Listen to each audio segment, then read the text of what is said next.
Good evening to my dear students. నిన్న క్లాస్లో demand రేఖ wall ఎట్లా ఉంటుంది, సప్లై రేఖ వాల్ ఎట్లా ఉంటుంది, డిమాండ్ రేఖను మనం ఎట్లా రాబట్టు how to derive the demand curve,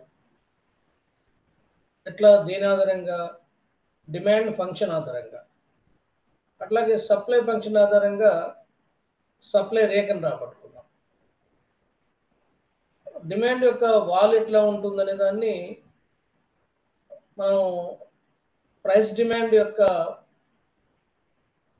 సంబంధాన్ని చూసినప్పుడు ఒక వస్తువు యొక్క డిమాండ్ ఆ వస్తువు ధర పైన ఆధారపడి ఉంటుంది అని QD is the function of PX, లేకపోతే ఎక్స్ డిమాండ్ ఎక్స్ వస్తువు ధర పైన ఆధారపడి ఉంటుంది అనేటువంటి దాని ఆధారంగానే మనం డిమాండ్ ఫంక్షన్ వేసుకున్నాం. అయితే డిమాండ్ ఫంక్షన్ న్యూమరికల్గా చెప్పినప్పుడు మైనస్ వాల్యూ కనుక ఆ ఫంక్షన్లో ఉంటే, ఆ ఈక్వేషన్లో ఉంటే అది డిమాండ్ ఫంక్షన్ అని, ప్లస్ కనుక ఉంటే ఆ ఈక్వేషన్లో అది సప్లై ఫంక్షన్ అని మనకు అర్థమైంది. అయితే డిమాండ్ ఫంక్షన్లో మొట్టమొదటి సంఖ్య ఏం చెప్తుందంటే జీరో ప్రైస్ వద్ద ఎంత డిమాండ్ కాబడుతుంది అనేది మొట్టమొదటి సంఖ్య చెప్తుంది. అంటే జీరో ప్రైస్ అంటే శూన్య ధర వద్ద. ఒకవేళ ఆ వస్తువు కనుక ఫ్రీ కూడా అయితే ఇష్టం వచ్చేందుకు డిమాండ్ చేయవచ్చు కదా అని మనకు అనుమానం వస్తుంది. అయితే ఫ్రీ కూడా అయినప్పుడు కూడా మనకు మించిన మోతాదులో వాటిని వినియోగించం కాబట్టి ఎట్లాగైతే గాలి, నీరు, సూర్యరశ్మి మనకు ఫ్రీగా లభించినా కానీ కావలసిన దానికంటే ఎక్కువ వాటి కన్జంప్షన్ చేయలేము. అట్లాగే అక్కడ మనం పెట్టుకున్నటువంటి వస్తువు కూడా మ్యాక్సిమం లిమిట్ ఏంటంటే ఒక వినియోగదారుడు అంతా కూడా ఒక వినియోగదారునికి సంబంధించడం, ఒక వినియోగదారుడు ఒక్కొక్క ధర వద్ద వేరు ధరల వద్ద ఎంత డిమాండ్ చేస్తాడనేటువంటిది మనకు డిమాండ్ ఫంక్షన్. అట్లాగే ఉత్పత్తిదారుడు సప్లై చేస్తాడు, సప్లై చేసేటప్పుడు అది మైనస్ విలువతో స్టార్ట్, మైనస్ విలువ ఉందని ఇక్కడ ఈక్వేషన్లో మైనస్ ఉందని కాదు, జీరో ప్రైస్ కనుక ఉంటే అతడు విరక్తిగా ఉంటాడు, నిరాసక్తిగా ఉంటాడు అనే దానికి సింబాలిక్గా అక్కడ మనం మైనస్ వాడతాము. ఒక ప్రైస్ వద్ద కూడా జీరో సప్లై చేస్తాడు అనే దానికి మనం నిన్న చెప్పుకున్నటువంటి -4 + 4p అని చెప్పుకున్నటువంటి దాంట్లో దృష్టాంతంగా మనం దాన్ని చెప్పుకున్నాం. అయితే ఇవన్నీ కూడా మనకు డిమాండ్ ఫంక్షన్, సప్లై ఫంక్షన్, ఈ మ్యాథమెటికల్ అన్నీ కూడా సింపుల్ మ్యాథమెటిక్స్ కాబట్టి వాటిని మనకు అర్థం కావాలి. అట్లాగే కన్జ్యూమర్ సర్ప్లస్ అంతా కూడా డిమాండ్ ఫంక్షన్ ఆధారంగా ఎట్లా తీసుకోవచ్చు అని చెప్పుకున్నాము. ప్రొడ్యూసర్ సర్ప్లస్ కూడా ఉంటుంది, ప్రొడ్యూసర్ సర్ప్లస్ కూడా మనం లెక్కేయచ్చు, అది పెద్ద కష్టమేం కాదు. సంపూర్ణ పోటీ మార్కెట్లో ధర నిర్ణయం ఎక్కడ జరుగుతుందంటే డిమాండ్ సప్లై రేఖలు రెండు సమానమైనప్పుడు ఈక్విలిబ్రియం ప్రైస్ ఉంటుంది. అక్కడ నిర్ణయమైనటువంటి quantity equilibrium quantity of demand and supply, అది కూడా చెప్పుకున్నాం. ఎక్కడైతే సప్లై డిమాండ్ రేఖలు రెండు సమానం అవుతాయో అక్కడ ఈక్విలిబ్రియం ప్రైస్ ఏర్పడి ఆ ప్రైస్ వద్దనే కింద ఓఎక్స్ అక్షరాన్ని కనుక మనం తీసుకుంటే అది క్వాంటిటీ డిమాండ్ అండ్ సప్లై ఈక్వల్గా ఉంటుంది. కనుక ఈక్వేషన్ మనం రెండింటిని సమానం చేసేటప్పుడు మనకు ప్రైస్ కనుక తెలియకపోతే ప్రైస్ని కనుక్కోవచ్చు. ప్రైస్ రెండు ఈక్వేషన్ ఉంటే ప్రైస్ కనుక్కుంటాం, మనం ఒకటే ఈక్వేషన్ ఉంటే మనం ప్రైస్ కనుక్కోలేము. అయితే ఏం కనుక్కోవచ్చు అంటే ఒక్కొక్క రూపాయి ధర పెరుగుతూ ఉంటే ఎంత డిమాండ్ పడిపోతుంది అనేది పి పక్కన ఉన్నటువంటి సంఖ్య మనకి చెప్తుంది. మనం తీసుకున్నటువంటి ఈక్వేషన్లో 50 - 5p అన్నాం. 50 - 5p అంటే ఏం చెప్తుంది మనకు అంటే ఒక రూపాయి ధర పెరిగినప్పుడు an increase price at the rate of 1 rupee, లేకపోతే ఒక యూనిట్ ధర పెరిగినప్పుడు ఒక రూపాయి అందాం మనం, అది డాలరే కావచ్చు, పౌండే కావచ్చు, ఎవరి భాషలో వాళ్ళు చెప్పుకుంటారు, ఎవరి కరెన్సీలో వాళ్ళు చెప్పుకుంటారు. మన దగ్గర ప్రామాణిక ద్రవ్యం ఏంటంటే 1 రూపీ కాబట్టి రూపీ కాబట్టి 1 రూపీ అని చెప్తాం. ఒక రూపాయిలో పెరిగింది, ఒక రూపాయి ధర పెరిగితే ఆ వస్తువుకు 5 యూనిట్లు ధర క్వాంటిటీ తగ్గుతుంది. మరి ఏ ధర వద్ద సున్నా అవుతుంది అనే దాన్ని మనం ఈక్వేషన్లు వేసుకుంటూ పోతే మనకు 10 రూపీస్ వద్ద జీరో క్వాంటిటీ అయిందని చెప్పుకున్నాము. దాన్ని ఈక్వేషన్ సాల్వ్ చేసినా కానీ మనకు ఆ ఈక్వేషన్లే మనకు సాల్వ్ చేస్తే అది వస్తుంది, మనకు 10 రూపీస్ అనేది వస్తుంది. అంటే 5 మైనస్ 5p అనే దాన్ని మనం తీసుకుంటే వేర్ ప్రైస్ ఇస్ జీరో అని తీసుకుంటే మనకు 50/5 వస్తుంది. 50/5 కనుక వస్తే దాన్ని మనకు 10 ప్రైస్ వస్తుంది. 10 ప్రైస్ని ప్రతిక్షేపిస్తే మనకు 5 ఇంటూ 10, మనం చూడండి మనకు ఈక్వేషన్లో 5 మైనస్ 5 ఇంటూ 10 అంటే 10 ప్రైస్ కనుక వస్తే ఎంత అయితే 5 ఇంటూ 10 అయితే 50 అవుతుంది. 50 minus 50 is equal to zero వస్తుంది. అంటే క్వాంటిటీ డిమాండ్ ఎంత అవుతుంది? ఒకవేళ ప్రైస్ కనుక 10 అయితే అప్పుడు క్వాంటిటీ డిమాండ్ అనేది జీరో అవుతుంది. దీన్ని బట్టి మనకి ఇట్లా అర్థమైంది.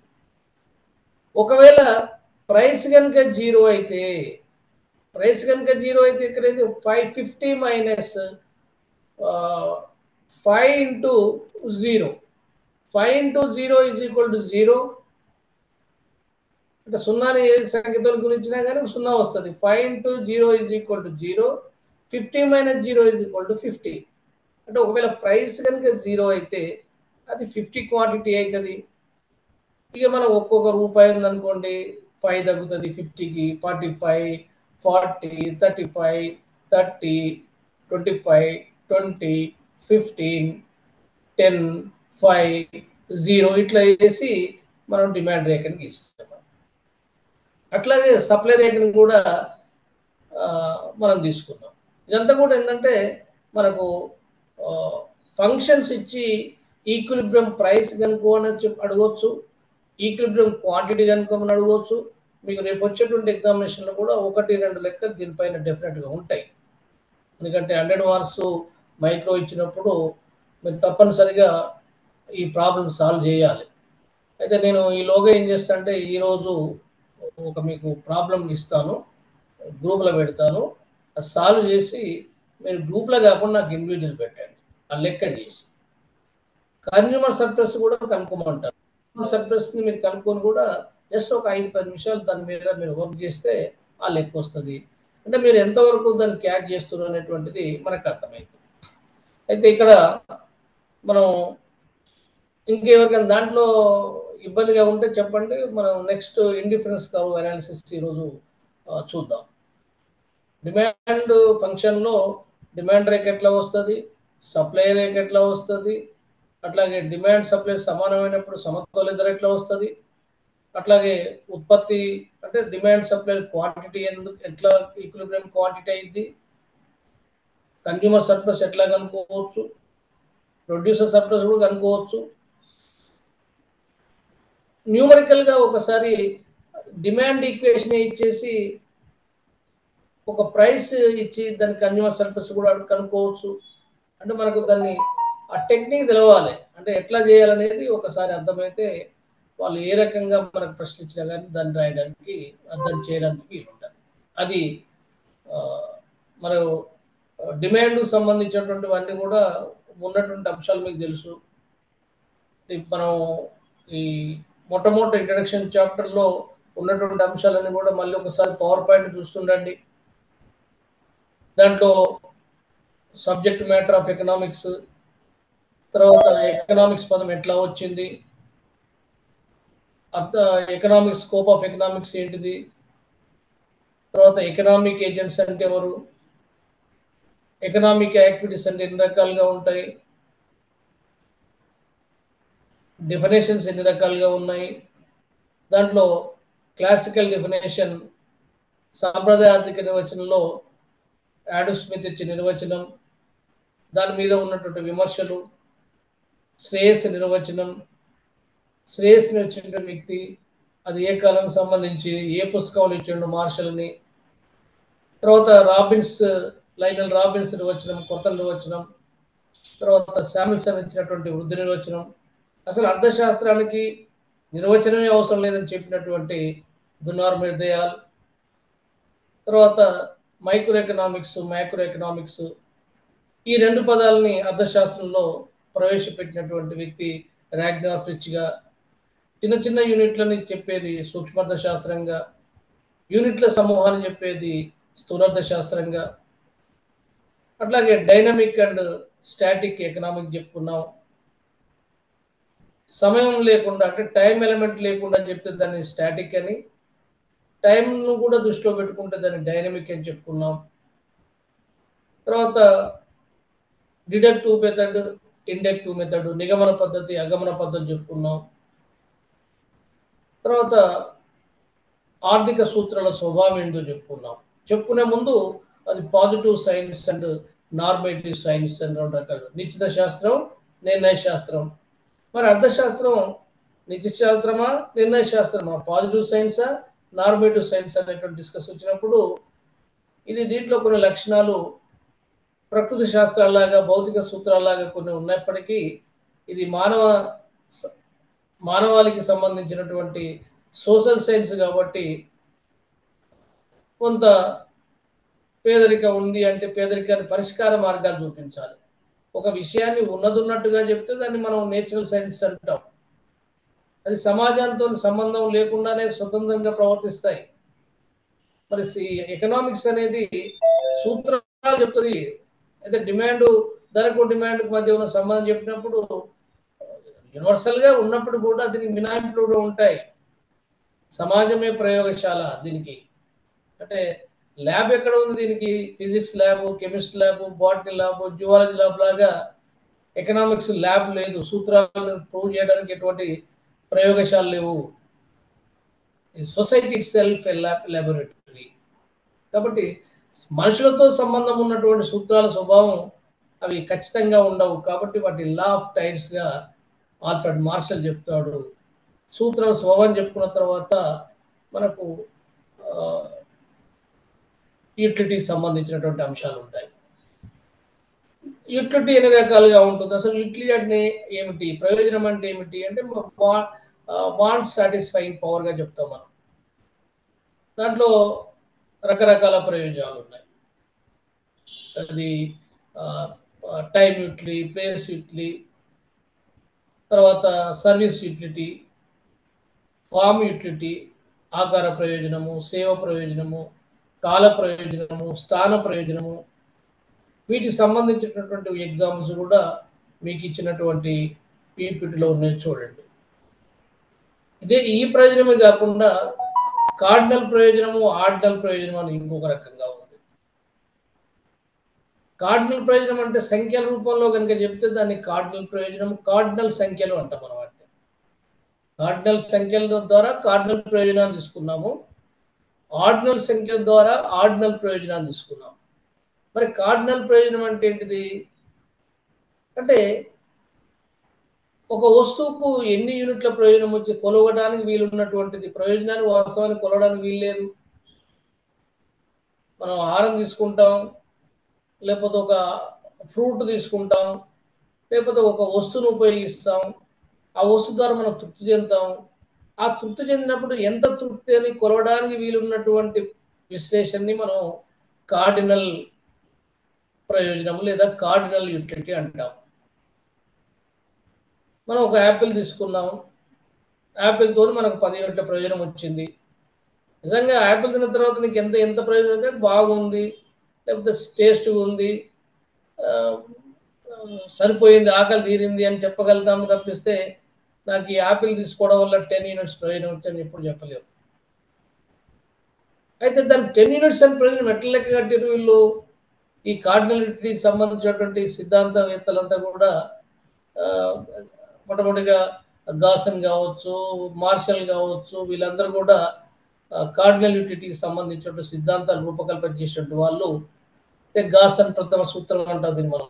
మార్షల్ అభివృద్ధి చేసినటువంటి క్షీణోపాత సిద్ధాంతం ఏదైతే ఉందో, law of marginal diminishing utility, law of equi marginal utility, 2 సిద్ధాంతాలు కూడా మన ప్రయోజనాన్ని కొలవడానికి వీలుంది అనేటువంటి కాన్సెప్ట్తోని ఈ సిద్ధాంతాల రూపకల్పన జరిగింది.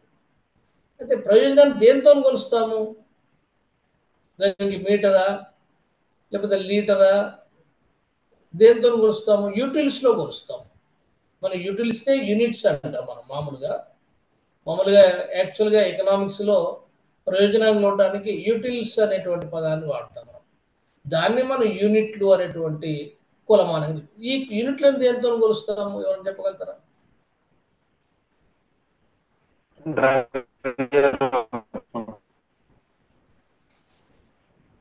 అర్థం కాలేదు. ద్రవ్య రూపంలో సార్, మనీ రూపంలో. మనీతో. Very good. మనీతో కొలుస్తాం. అంటే money is the measuring rod. ఇప్పుడు మనకు ఒక వస్త్రం ఉందనుకోండి, మీటర్లు సెంటీమీటర్ కొలుస్తాం. ద్రవ పదార్థం ఉందనుకోండి, దాన్ని లీటర్లలో మిల్లీ లీటర్లో కొలుస్తాం. అంటే లీటర్స్, మీటర్స్ ఇట్లా కొలుస్తాం.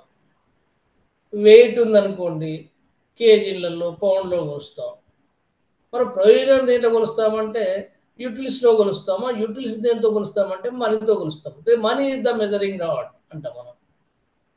Money is the measuring rod అన్నప్పుడు సపోజ్ మనకు ₹1 ఒక యూనిట్ అనుకుందాం, ఒక యూటిలిటీస్ అనుకుందాం.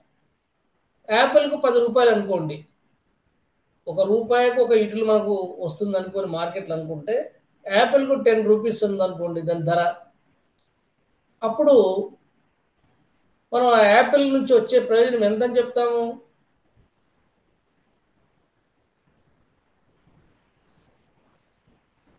₹10 అని చెప్తాం. అంటే యాపిల్ ద్వారా 10 యూటిల్స్ వచ్చినట్టు ఎట్లా చెప్పగలిగాము? యాపిల్ ధర ₹10 కాబట్టి దాని నుంచి వచ్చేటువంటి ప్రయోజనము 10 యూటిల్స్ అని చెప్పగలం. అంటే ఎందుకని ₹10కు 10 యూటిల్స్? ఒక్కొక్క యూటిల్స్కు ₹1 అనుకున్నాం కాబట్టి. అంటే ధర మనం డబ్బులతో కొలుస్తున్నాము. అయితే ఈ ప్రయోజనం అనేది వస్తువుల సంఖ్య పెరిగే కొద్దీ తగ్గుతుంది అని చెప్పేసి మనకు గాసన్ చెప్పినటువంటి సూత్రం ఏదైతే ఉందో, తర్వాత అభివృద్ధి చేసినటువంటి మార్క్స్ చెప్పినటువంటిది ఏదైతే ఉందో, దాన్ని the law of diminishing marginal utility అంటాం. దీంట్లో ఇదంతా కూడా కార్డినల్ ప్రయోజనం పైన ఆధారపడ్డటువంటిది.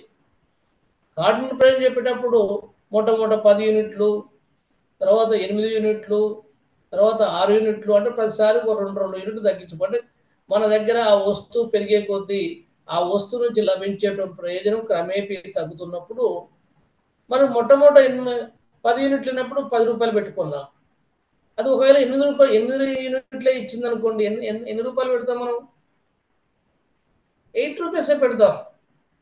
ఒకవేళ 6 యూనిట్ల ప్రయోజనం ఇచ్చింది అనుకోండి, ₹6 పెడతాం. 4 ఇచ్చింది అనుకోండి, ₹4 పెడతాం. 2 ఇచ్చింది అనుకోండి, 2 పెడతాం. ఒకవేళ 0 ప్రయోజనం ఇచ్చింది అనుకోండి, 0 ప్రయోజనం ఇచ్చే వస్తువు కూడా పోతా ఉంటే 2 యూనిట్లు తగ్గించుకుంటూ పోతే ఏదో ఒక వస్తువు దగ్గర అది 0 ప్రయోజనం ఇస్తుంది. అప్పుడు అది ఏం వస్తువు అయిందంటే ఉచిత వస్తువు అయింది. మన కేవలం క్షీణోపాత సిద్ధాంతంలో యూనిట్లు పడిపోతున్న ఒకటే కాదు, యూనిట్లు కనుక 0 అయితే, అంటే ఆ వస్తువు నుంచి వచ్చే ప్రయోజనం కనుక మార్జినాలిటీ కనుక 0 అయితే, ఆ వస్తువు యొక్క ధర కూడా శూన్యమే. ఆ వస్తువు కూడా ధర కూడా 0నే. అంటే అటు ఎటువంటి వస్తువు అది? ఉచిత వస్తువు అయింది. అంటే ఒక వస్తువు మనకు ఎక్కువయ్యే కొద్దీ, విరివిగా లభించే కొద్దీ ఆ వస్తువుల యొక్క ప్రయోజనము ఏదో ఒక దశలో జీరోకి వస్తుంది. కాబట్టి ఒక వస్తువు యొక్క ప్రయోజనం పైన, ఏ ప్రయోజనం పైన ధర ఆధారపడి ఉంది? ఉపాంత ప్రయోజనం పైన ధర ఆధారపడి ఉంటుంది. ఇది చాలా ఇంపార్టెంట్ క్వశ్చన్గా వస్తుంటుంది అప్పుడప్పుడు. ఒక వస్తువు యొక్క ధర ఏ ప్రయోజనం పైన ఆధారపడి ఉంటుంది అంటే depends upon marginal utility. Marginal utility ఎక్కువ ఉంటే దాని ధర ఎక్కువ ఉంటుంది. ఒకవేళ మార్జినల్ యూటిలిటీ 100 ఉందనుకోండి, అది ₹100. 1,00,000 ఉందనుకోండి మార్జినల్ యూటిలిటీ, అంటే దాని ఫస్ట్ యూటిలిటీ 1,00,000, ఆ వస్తువు ₹1,00,000. అయితే ఆ వస్తువు మనకు బాగా అవసరమా? మన ప్రాణాన్ని నిలిపేటువంటిదా? లేకపోతే అది అది లేకపోతే మనకు వెళ్ళదా అనేటువంటి దానికంటే కూడా అది ఎంత కొరతగా ఉంది అనేది కూడా మనకు చూడాలి. అందుకే ఈ సందర్భంలో ఆడమ్ స్మిత్ ఒక పదాన్ని వాడతాడు, వాటర్ అండ్ డైమండ్ పారాడాక్స్ అంటాడు. నీరు వజ్రం వైపరీత్యం అని చెప్తాడు. నీరు వజ్రం వైపరీత్యం చెప్తేప్పుడు అతనికి ఒక విచిత్రమైన పరిస్థితి ఎదుర్కొంది. వజ్రానికి ఏమో పెద్దగా ప్రయోజనం లేదు, దాన్ని వాడకపోయినా ఇబ్బంది లేదు. కానీ దానికి విపరీతమైన ధర ఉంది. అంటే నీరుకు వజ్రాన్ని రెండు కంపేర్ చేస్తున్నాడు ఆడమ్ స్మిత్. విపరీతంగా ధరనేమో వజ్రానికి ఉంది, వజ్రానికి. మరి నీరుకేమో చాలా ఉపయోగం ఉంది. అది లేకపోతే మనం బతికేటువంటి పరిస్థితి లేదు. మన ప్రాణం కాపాడుకోవడానికి చాలా అత్యవసరమైనటువంటిది. అటువంటి దాన్నేమో ధర లేదు. వజ్రానికి విపరీతమైన ధర ఉంది మార్కెట్లో, నీరుకేమో ధర లేకుండా ఉంది. ఏంటి విచిత్రం? ఈ పారాడాక్స్ ఏంటిది? పారాడాక్స్ అంటే వైపరీత్యం. గిఫెన్ పారాడాక్స్ అంటాం కదా మనం. అంటే ఒక విచిత్రమైన పరిస్థితి అనుకుంటే దాన్ని మనం పారాడాక్స్ అంటాం, వైపరీత్యం అంటాం.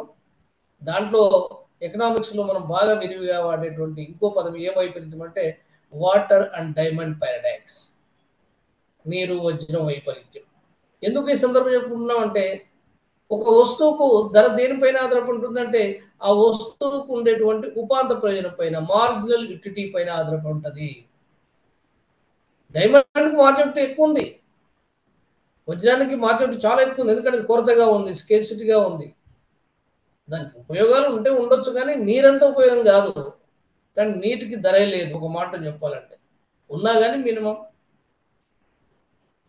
అంటే ఇక్కడ ఒక వస్తువు యొక్క ధర నిర్ణయించడానికి ఉపాంత ప్రయోజనం కీలక భూమికను పోషిస్తుంది అనేటువంటి విషయాన్ని మనకి కొన్ని ప్రమేయాలు కూడా మనం చెప్పుకుంటాం. మనం క్షీణోపాంత ప్రసిద్ధాన్ని చెప్పేటప్పుడు, సమోపాంత ప్రసిద్ధాన్ని చెప్పుకుంటూ ప్రమేయాల ఆధారంగా చెప్పుకుంటూ పోతాం. ఒక వినియోగదారుడు ఒకే రకమైన వస్తువుని ఉపయోగించుకుంటూ పోవాలి. వస్తువులన్నీ కూడా సజాతీయంగా ఉండాలి. ఒకటి పెద్దగా ఒకటి చిన్నగా ఇట్లా ఉండొద్దు. అంటే ఇన్ ఆల్ రెస్పెక్ట్ హోమోజెనియస్ ఉండాలి. వినియోగాన్ని మధ్య గ్యాప్ ఉండొద్దు. అంటే మనం అరటి పండ్లో లేకపోతే ఏదన్నా ఒక కన్జంప్షన్ కనుక తీసుకుంటే వెంటనే తీసుకుంటూ పోవాలి. అట్లా తీసుకున్నప్పుడే సూత్రం అది పనిచేస్తుంది. Money is the measuring rod. ప్రయోజనం దేంతో కొలుస్తున్నాము? డబ్బుతో కొలుస్తున్నాము. డబ్బు యొక్క ఉపాంత ప్రయోజనము స్థిరంగా ఉంటుంది. ఇక్కడ ఇంకొక ముఖ్యమైన ప్రయోజనం ఏంటంటే, ఎందుకు ఈ ప్రమేయాలు పెడతారంటే ఈ ప్రమేయాలు లేకపోతే ఆ సిద్ధాంతాలు పనిచేయవు. ప్రయోజనాన్ని కొలవడానికి వీలుంది అన్నాం, వాస్తవానికి ప్రయోజనాన్ని కొలవడానికి వీల్లేదు. నిజంగా వాస్తవ ప్రపంచంలో మనం ప్రయోజనం కొలవడానికి వీలుందా? లేదు. అయినప్పుడు కూడా మనం ప్రయోజనం కొలవడానికి వీలుందంటేనే సిద్ధాంతం పనిచేస్తుంది. దేంతో కొలుస్తాము? యూటిలిస్ట్తో కొలుస్తాము. దేంతో మనం వీటిని అంటే ఈ యూటిలిటీ దేంతో కొలుస్తాము? మనీతో కొలుస్తాము, అంటే కరెన్సీతో కొలుస్తాము. కరెన్సీ యొక్క ఉపాంత ప్రయోజనం ఎట్లా ఉంటుంది? స్థిరంగా ఉంటుంది. స్థిరంగా ఉండేటువంటి ప్రయోజనం కంటే సపోజ్ మనం ఒక మీటర్ ఉందనుకోండి, మీటర్కి ఎన్ని సెంటీమీటర్లు అంటే 100 సెంటీమీటర్లు. ఒక వస్త్రాన్నో లేకపోతే ఒక కొలతను కొలిచాము, మీటర్ అన్నాము. మీటర్ అంటే డెఫినెట్గా ఎంత ఉండాలి? అది 100 సెంటీమీటర్స్ ఉండాల్సింది. మరి రూపీ కూడా, రూపాయలో 100 పైసాస్ ఉంటాయి, లేకపోతే 100 రూపీస్లో 1 రూపీ 100 ఉంటాయి. ఒకవేళ పైసా కనుక తీసుకుంటే, చిన్న చిన్న యూనిట్ తీసుకుంటే దీంట్లో 100 నయా పైసలు ఉంటాయి. అంటే మనకి పైసలు లేకున్నా కానీ మనం లెక్కిస్తేప్పుడు మనం చెప్పుకోవచ్చు. అయితే వస్తువు ఎట్లాగైతే ప్రయోజనం తగ్గుతుందో, విరివిగా లభించేటప్పుడు మనం ఒకటో వస్తువు, రెండో వస్తువు, మూడో వస్తువు, నాలుగో వస్తువు ఇంక్రీజ్ చేసుకుంటూ పోయేసరికి ఆ వస్తువు యొక్క యూటిలిటీ తగ్గినప్పుడు మనకు ఒకటో వస్తువు కంటే ఆరో వస్తువో ఏడో వస్తువో దాని యొక్క ప్రయోజనం శూన్యానికి పోయినటువంటి పరిస్థితి కూడా మనం చూస్తాం క్షీణోపాతపై సిద్ధాంతంలో. మరి ధనవంతుల దగ్గర కోట్లాది రూపాయలు ఉన్నటువంటి దగ్గర, లక్షల రూపాయలు ఉన్నటువంటి దగ్గర 100 రూపాయలు ఉందనుకోండి, వ్యక్తిని బట్టి ఇక్కడ అంటే కోటేసి దగ్గర 100 రూపాయలు పెద్ద కేర్ నాట్, పెద్ద వాల్యూ ఉండదు. అదే బాగా బీదరికం ఉన్నటువంటి ఒక భిక్షగాని దగ్గరనో పేదవాని దగ్గరనో అదే 100 రూపాయలు ఉంటే చాలా వాల్యూ ఉంటుంది దానికి. అంటే వాడు ఈ 100 రూపాయలు చూసే విధానానికి కోటీశ్వరుడు 100 రూపాయలు చూసే విధానంలో చాలా తేడా ఉంటుంది.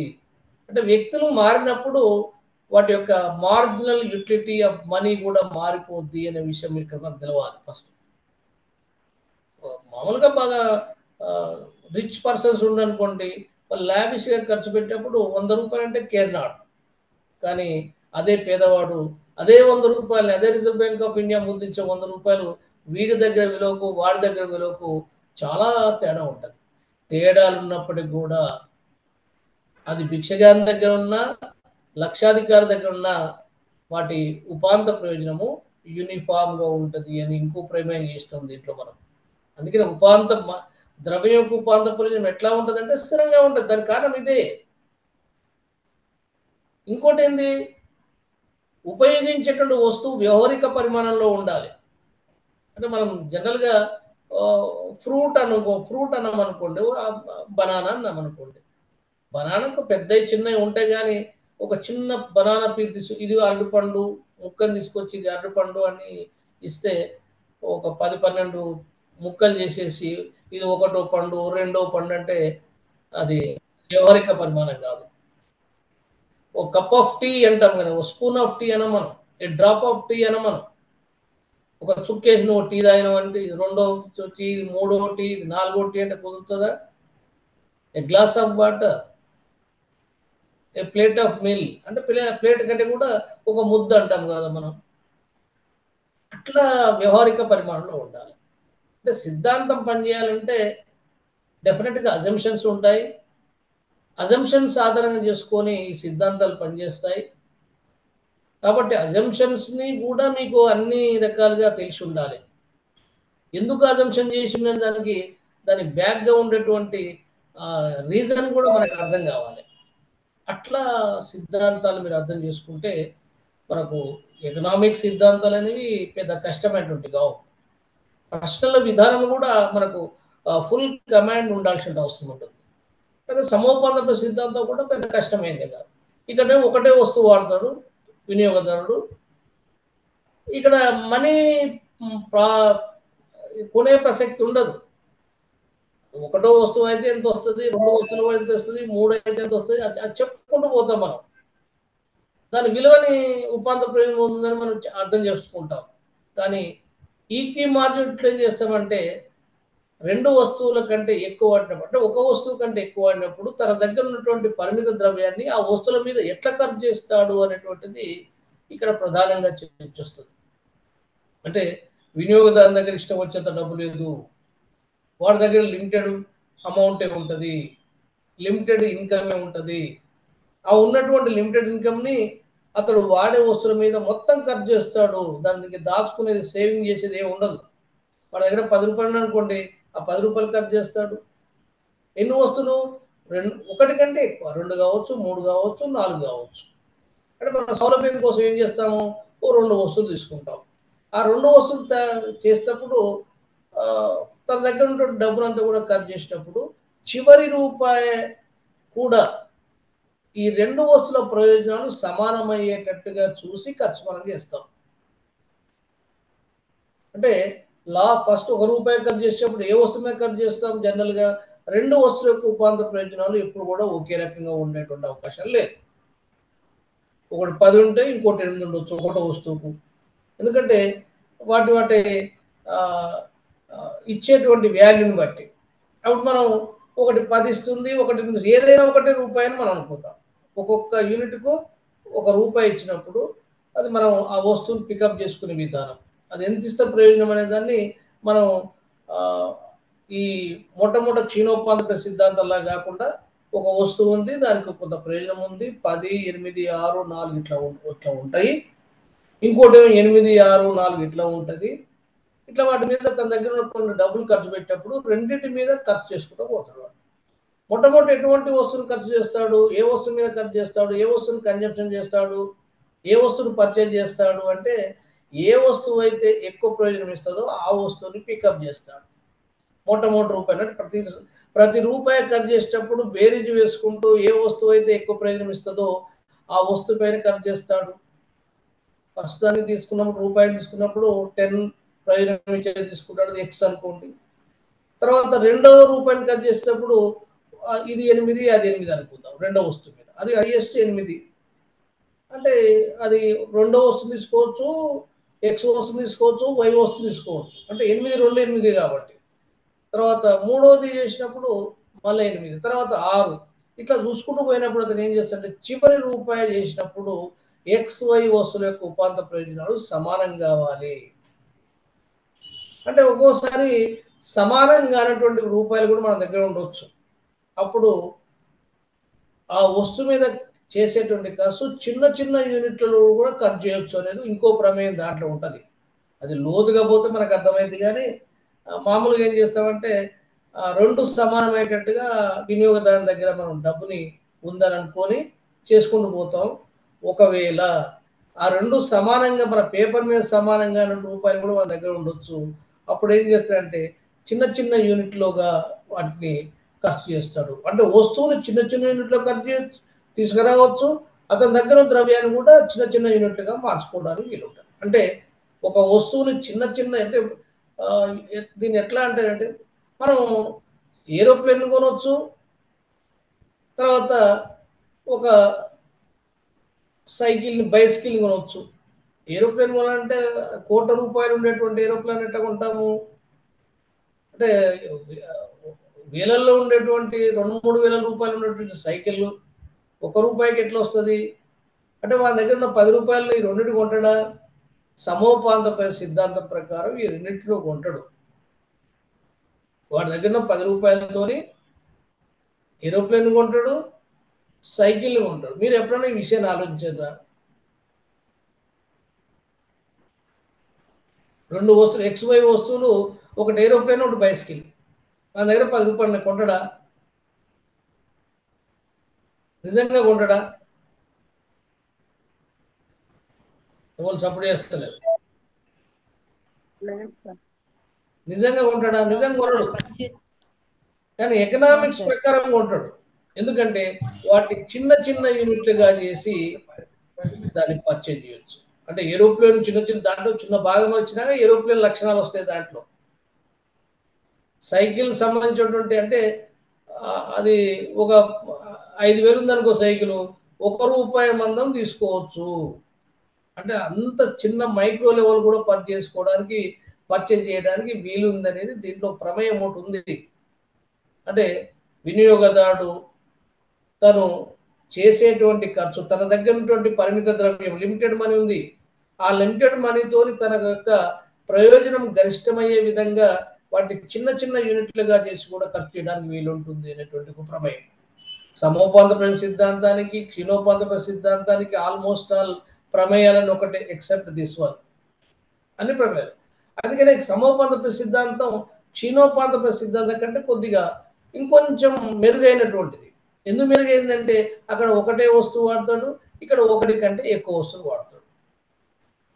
అక్కడ పర్చేజ్ అనేది దాన్ని మనం చెప్పలేదు, ఇక్కడ ఎట్లా కొనుగోలు చేస్తాడో మనం చెప్తున్నాం. అయితే ఇక్కడ ఏం చేస్తాడు వినియోగదారుడు? గరిష్ట ప్రయోజనం పొందే విధంగా, అంటే అతని సాటిస్ఫాక్షన్ ఎట్లా ఉంటుంది? తన దగ్గర ఉన్నటువంటి డబ్బుతోని మ్యాక్సిమం సాటిస్ఫాక్షన్ పొందే విధంగా ఖర్చు చేస్తాడు అంతవరకు. అందుకనే దీన్ని ఏమంటాము? కన్జ్యూమర్ సర్ప్లస్ అని కూడా, కన్జ్యూమర్ ఈక్విలిబ్రియం అని కూడా అంటాం మనం. కన్జ్యూమర్ ఈక్విలిబ్రియం మనం ఇండిఫరెన్స్ కూడా చెప్పుకుంటాం. సమోపాంత సిద్ధాంతాన్ని వినియోగదారుని సమతౌల్య సూత్రం అని కూడా అంటాం మనం. ఇంకేమంటాం? గరిష్ట ప్రయోజన సూత్రం అని కూడా అంటాం. గరిష్ట ప్రయోజన సూత్రం ఎందుకంటాము? వాడు కొనుగోలు చేసే విధానంలోనే ఎక్కువ తృప్తి పొందే విధంగా ఉంటాడు. ఎక్కడైతే ఎక్కువ ప్రయోజనం వస్తుందో ఆ వస్తువును కొనేటువంటి ప్రయత్నం చేస్తాడు. ఇంకా దీన్ని ఏమంటాము? ప్రతిస్థాపన సిద్ధాంతం అని కూడా అంటాం. అంటే ఎక్కువ ప్రయోజనం ఇచ్చే వస్తువును ఏం చేస్తాం? తక్కువ ప్రయోజనం ఇచ్చే వస్తువు బదులుగా ఎక్కువ ప్రయోజనం ఇచ్చే వస్తువును కొనుగోలు చేసుకుంటూ పోతాడు. కాబట్టి ప్రతిస్థాపన చేస్తాడు. దీన్ని సమోపాంత సిద్ధాంతం అంటాం, గరిష్ట ప్రయోజన సిద్ధాంతం అంటాం, అట్లాగే ప్రతిస్థాపన సిద్ధాంతం అంటాం, వినియోగదారుని సమతౌల్యం అంటాము. ఇట్లా దీనికి అనేకమైన పేర్లు ఉన్నాయి. దీనికి గాసన్ ద్వితీయ సూత్రం అంటాం. అంటే ఇవి మనకు ఇంటర్మీడియట్ లెవెల్కి వెళ్ళి ఉన్నప్పుడు కూడా మీకు ఎటొచ్చేందంటే దీంట్లో మైక్రోలు అడిగేటువంటి 12-13 క్వశ్చన్లు ఏ మూలకు అడుగుతలేరు, ఎట్లా అడుగుతారు అనేటువంటిది మనకు వెంటనే స్ఫురించకున్నా కానీ ప్రతి ఏరియాను కూడా మనం ఎవ్రీ కార్నర్లో ఉండేటువంటి ప్రతి పాయింట్ కూడా మనం పికప్ చేయాలి. ఇది ఇంటర్మీడియటే కానీ, ఇది డిగ్రీ లెవెల్ అని, ఇది పీజీ లెవెల్ అనేది వాళ్ళు చూడరు ఇక. పీజీ లెవెల్లో మీకు ఎగ్జామ్ ఉన్నప్పుడు కూడా ప్రతి పాయింట్ని కూడా మనకు అర్థం కావాలి. అందుకనే యూటిలిటీ సిద్ధాంతాల్లో కార్డినల్ యూటిలిటీ మనం ఎంత కూడా చెప్పుకున్నది ఏంది, కార్డినల్ సంబంధించి. కార్డినల్ అంటే ఏంటిది, కొలవడానికి వీలున్నటువంటిది, పోల్చడానికి వీలున్నటువంటిది, కంపేర్ చేసుకోవచ్చు. ఒకటి కంటే ఒక సంఖ్య కంటే ఇంకో సంఖ్య పెద్దదా చిన్నదా చెప్పడానికి వీలుంది. సపోజ్ 2 and 4 తీసుకున్నాం అనుకోండి, ఈ రెండింటికి కార్డినల్ సంఖ్యలు అంట. 1 to 100 అప్ టు ఎన్ని అనేది తీసుకోండి మీరు. నెంబర్ కనుక ఇస్తే వాటిని కార్డినల్ సంఖ్యలు, కార్డినల్ నెంబర్స్ అంటాం. కార్డినల్ నెంబర్ ఇప్పుడు 1 100 రెండు సంఖ్యలు తీసుకున్నాం. 1 కంటే 100 రెట్లు పెద్దది, 100 కంటే 1 100 రెట్లు చిన్నది. ఏది పెద్దది ఏది చిన్నది చెప్పినాం కదా మనం. ఎన్ని రెట్లు పెద్దది ఎన్ని రెట్లు చిన్నది అని చెప్పినాం కదా. 25 50, 25 కంటే 50 పెద్దది, 25 కంటే 50 2 రెట్లు పెద్ద, 50 కంటే 25 2 రెట్లు తక్కువ. ఇట్లా ఎన్ని రెట్లు పెద్దది ఎన్ని రెట్లు చిన్నది అని చెప్పడానికి వీలున్నటువంటి సంఖ్యల్ని మనం కార్డినల్ సంఖ్యలు అంటాము. కార్డినల్ సంఖ్యల ఆధారం చేసుకున్నటువంటి సిద్ధాంతాలని మనం రెండు రకాలుగా సిద్ధాంతం చెప్పుకుంటాం. ఒకటి ది మార్జినల్ డిమినిషింగ్ యూటిలిటీ అనే సిద్ధాంతం ఒకటి, చీనోపాంతపై సిద్ధాంతం ఒకటి. ది డిమినిషింగ్ మార్జినల్ యూటిలిటీ అనేటువంటి ప్రయోజనం తగ్గిపోద్ది. ఇంకోటి ఏంటిది రెండవ సిద్ధాంతం ఇది ఈక్వి మార్జినల్ యూటిలిటీ, సమోపాంత ప్రయోజన సిద్ధాంతం. అంటే రెండు వస్తువుల యొక్క ప్రయోజనాలు సమానమయ్యేటట్టు వినియోగదారుడు ఉపయోగిస్తాడు కాబట్టి దీన్ని ఈక్వి మార్జినల్ యూటిలిటీ అంటారు. ఎన్ని వస్తువులు ఉపయోగించినా మన సౌలభ్యం కోసం 2 వస్తువులు తీసుకుంటాం, 3 తీసుకోవచ్చు, 4 తీసుకోవచ్చు. ఎన్ని వస్తువులు అయితే వినియోగదారుడు వాడతాడో అన్ని వస్తువులు ఉపాంత ప్రయోజనాలు సమానమైనట్టుగా తను. ఇప్పుడు సపోజ్ XYZ అనేటువంటి ఒక 3 వస్తువులు ఉపయోగిస్తాం. MUX is equal to MUY is equal to MUZ. Marginality of X is equal to marginality of Y is equal to marginality of Z up to marginality of N.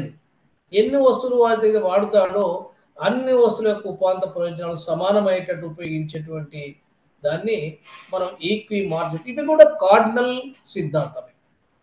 ఇకపోతే ordinal అనేటువంటిది ఇంకోటి చెప్పుకున్నాం మనం.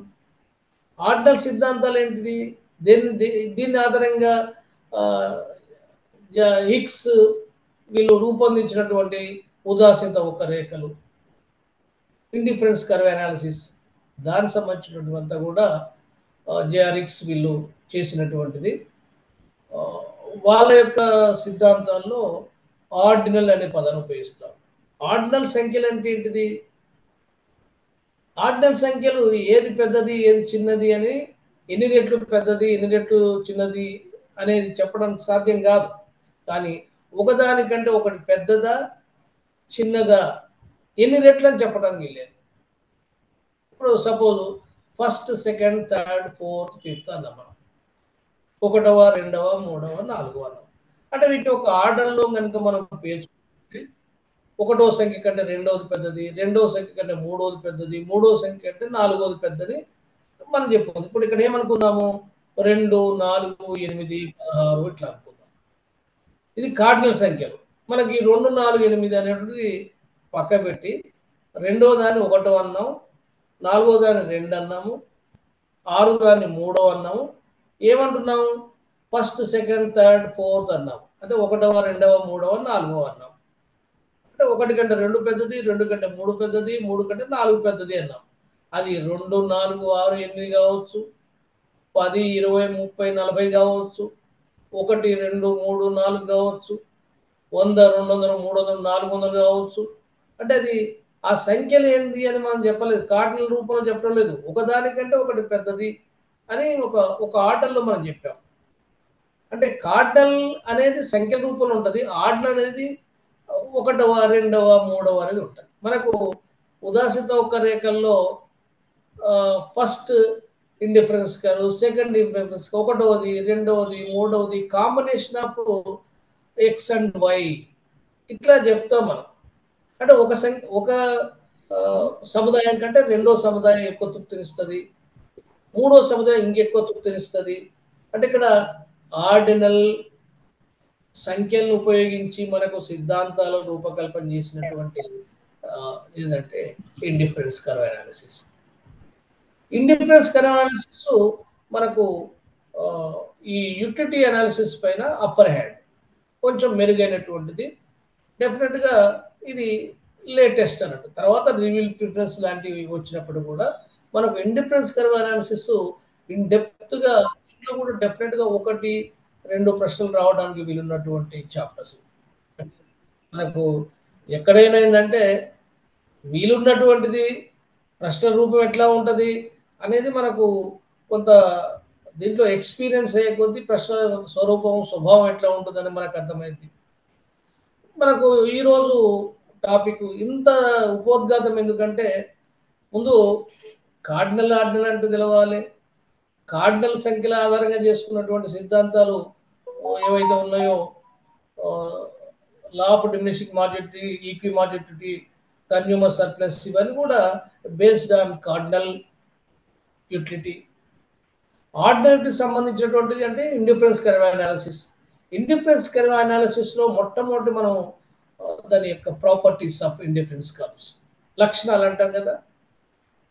అంటే డిమాండ్ రేఖ లక్షణాలు ఇవన్నీ చూసుకుంటూ పోయిన తర్వాత తర్వాత మనకు చీనోపాత సిద్ధాంతంలో టోటల్ ప్రొడక్ట్ ఎట్లా, టోటల్ యూటిలిటీ ఉంటుంది, మార్జినిటీ ఎట్లా ఉంటుంది అని మనం దాంట్లో కూడా చూసినాము.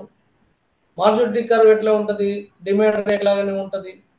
అంటే డిమాండ్ రేఖ ఆధారం ఏంటిదంటే మా ఈ చీనోపాత సిద్ధాంతమే. మనకు ఇక్కడ ఇండిఫరెన్స్ కర్వ్ అనాలిసిస్ ఒక డిఫరెంట్, అంటే కొంత డిమాండ్ సిద్ధాంతాల మీద, అంటే యూటిలిటీ సిద్ధాంతాల మీద కొద్ది మెరుగైనటువంటి దానిగా మనం చెప్పుకోవచ్చు. దానికి కారణం ఏంటంటే ఇది ప్రయోజనాన్ని లెక్కించదు. నాకు 10 యూనిట్లు వచ్చింది, 20 యూనిట్లు వచ్చింది చెప్పదు. ఏం చెప్తుంది?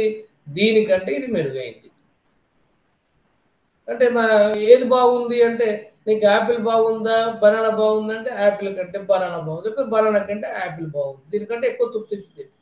అట్లా అంతవరకు చెప్పదు, కానీ నీకు ఎన్ని యూనిట్లు అని చెప్పలేము వీళ్ళు. యూనిట్లు కొలవడం అనేటువంటిది అది వాస్తవ దూరం అనేటువంటి విషయం మనకు అర్థమైపోయింది. కాబట్టి ఇండిఫరెన్స్ కర్వ్ అనాలిసిస్లో కొంత వాస్తవానికి దగ్గరగా ఉండేటువంటి ప్రమేయాలు చేయడం జరిగింది. ఇక్కడ కూడా వినియోగదారుడు ఎక్స్ అండ్ వై వస్తువులు ఉపయోగిస్తాడు. XY వస్తువుల్ని అది కాంబినేషన్లు ఉపయోగిస్తాడు. ఆ కాంబినేషన్లు ఉపయోగించినప్పుడు ఒకే రకమైన తృప్తి స్థాయిని ఇచ్చేటువంటి వివిధ కాంబినేషన్ల యొక్క కలయికనే మనము ఇండిఫరెన్స్ కర్వ్ అంటాము.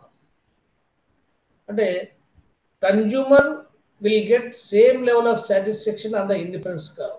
ఇండిఫరెన్స్ కర్వ్ మీద at every point on the indifference curve ఏ బిందు వద్దనైనా వినియోగదారుడు పొందేటువంటి తృప్తి స్థాయి ఒకే రకంగా ఉంటుంది.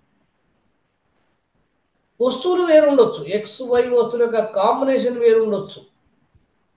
X వస్తువులు Y వస్తువులు రెండు ఉన్నప్పటికీ కూడా ఆ డిఫరెంట్ కాంబినేషన్లో ఉన్నప్పటికీ కూడా ఆ ఉదాసీనత ఒక రేఖ మీద ఉన్నటువంటి ప్రతి బిందువు కూడా వినియోగదారునికి ఒకే రకమైన తృప్తి స్థాయిని ఇస్తుంది. కాబట్టి ఇండిఫరెన్స్ అనే పదం వాడుతున్నాం, ఉదాసీనంగా ఉంటాడు అని.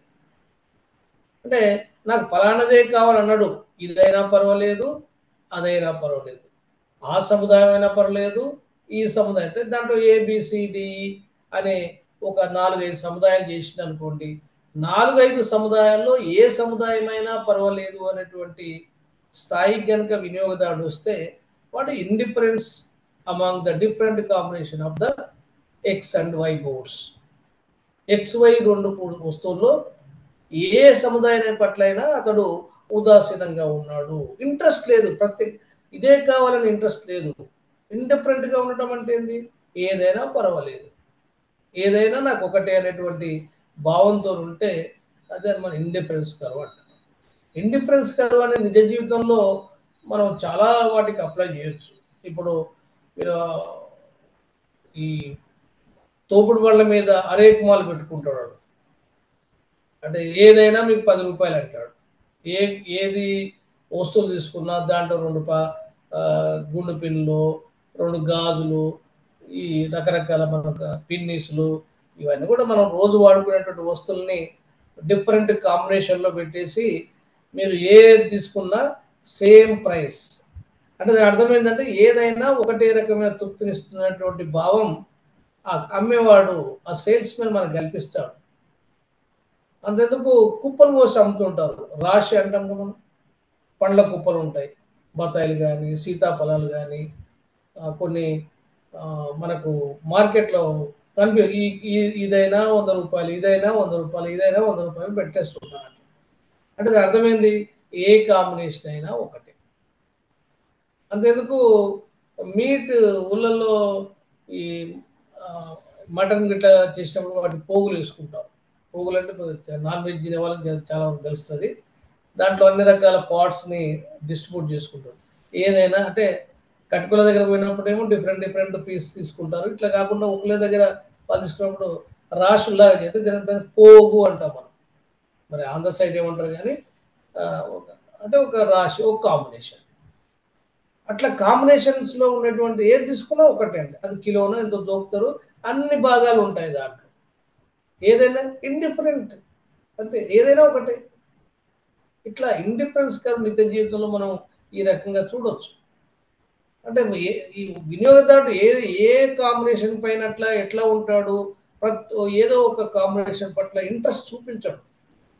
అతనికి కావాలే వస్తువు, ఎందుకని ఇంట్రెస్ట్ ప్రత్యేకంగా చూపించడు? ఏ కాంబినేషన్ అయినా ఈ will get same level of satisfaction from the combination. అది దాని కారణం. అయితే ఇండిఫరెన్స్ కర్వ్ గీయడం ఎట్లా అనేది కూడా మీకు చాలామందికి ఇక్కడ ఫ్యాకల్టీ మెంబర్స్ ఉన్నారు, ఎక్స్పీరియన్స్ ఉన్నారు, తర్వాత బాగా అనుభవం ఉన్నటువంటి వాళ్ళు ఉన్నారు. దీన్ని మనకు లోతైనటువంటి ఏమన్నా టెక్నిక్స్ ఉంటే చూద్దాం. ఇండిఫరెన్స్ కర్వ్ గీయడం అందరికి వచ్చు కదా. ఇండిఫరెన్స్ కర్వ్ ఎట్లా గీస్తాం తెలుసు కదా. దానికి ఇండిఫరెన్స్ కర్వ్ వాలుకు సూత్రం ఏమని చెప్పగలుగుతారా?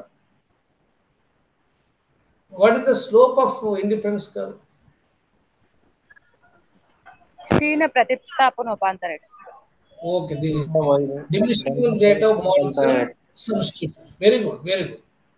అంటే క్షీణ ప్రతిస్థాపనోపాంత రేటు అనేటువంటిది మనకు ఉన్నటువంటి మెయిన్ కంటెంట్. దాన్ని ఆధారం చేసుకొని మనం తీసుకుంటాం. అయితే దీంట్లో మీరు ముఖ్యంగా గుర్తుంచుకోవాల్సిన కొన్ని అంశాలు ఏంటిదంటే, మనం it's based on cardinal utility, properties of indifference curve, the marginal rate of substitution, concept of budget line. అంటే బడ్జెట్ రేఖ ఉంటుంది కదా, బడ్జెట్ రేఖ రావాలంటే బడ్జెట్ రేఖ అంటే ఏమిటి, బడ్జెట్ రేఖ మనం గీయాలంటే ఏం తెలవాలి, అట్లా కన్జ్యూమర్ ఈక్విలిబ్రియం ఎట్లా దీంట్లో చెప్తాము. దీంట్లో price consumption curve, income consumption curve, derivation of demand curve from the indifference curve analysis, అట్లాగే సబ్స్టిట్యూషన్ ఎఫెక్ట్ ఎట్లా ఉంటుంది.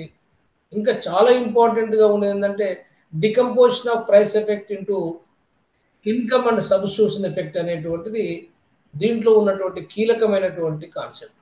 అంటే ధరలో వచ్చిన మార్పు మనం రెండు రకాలు విడగొట్టవచ్చు. అది స్లెటెస్కి కానీ ఇక్స్ కానీ. ఈ ఇద్దరి యొక్క పేర్లు మనం మాటి మాటికి వింటాం.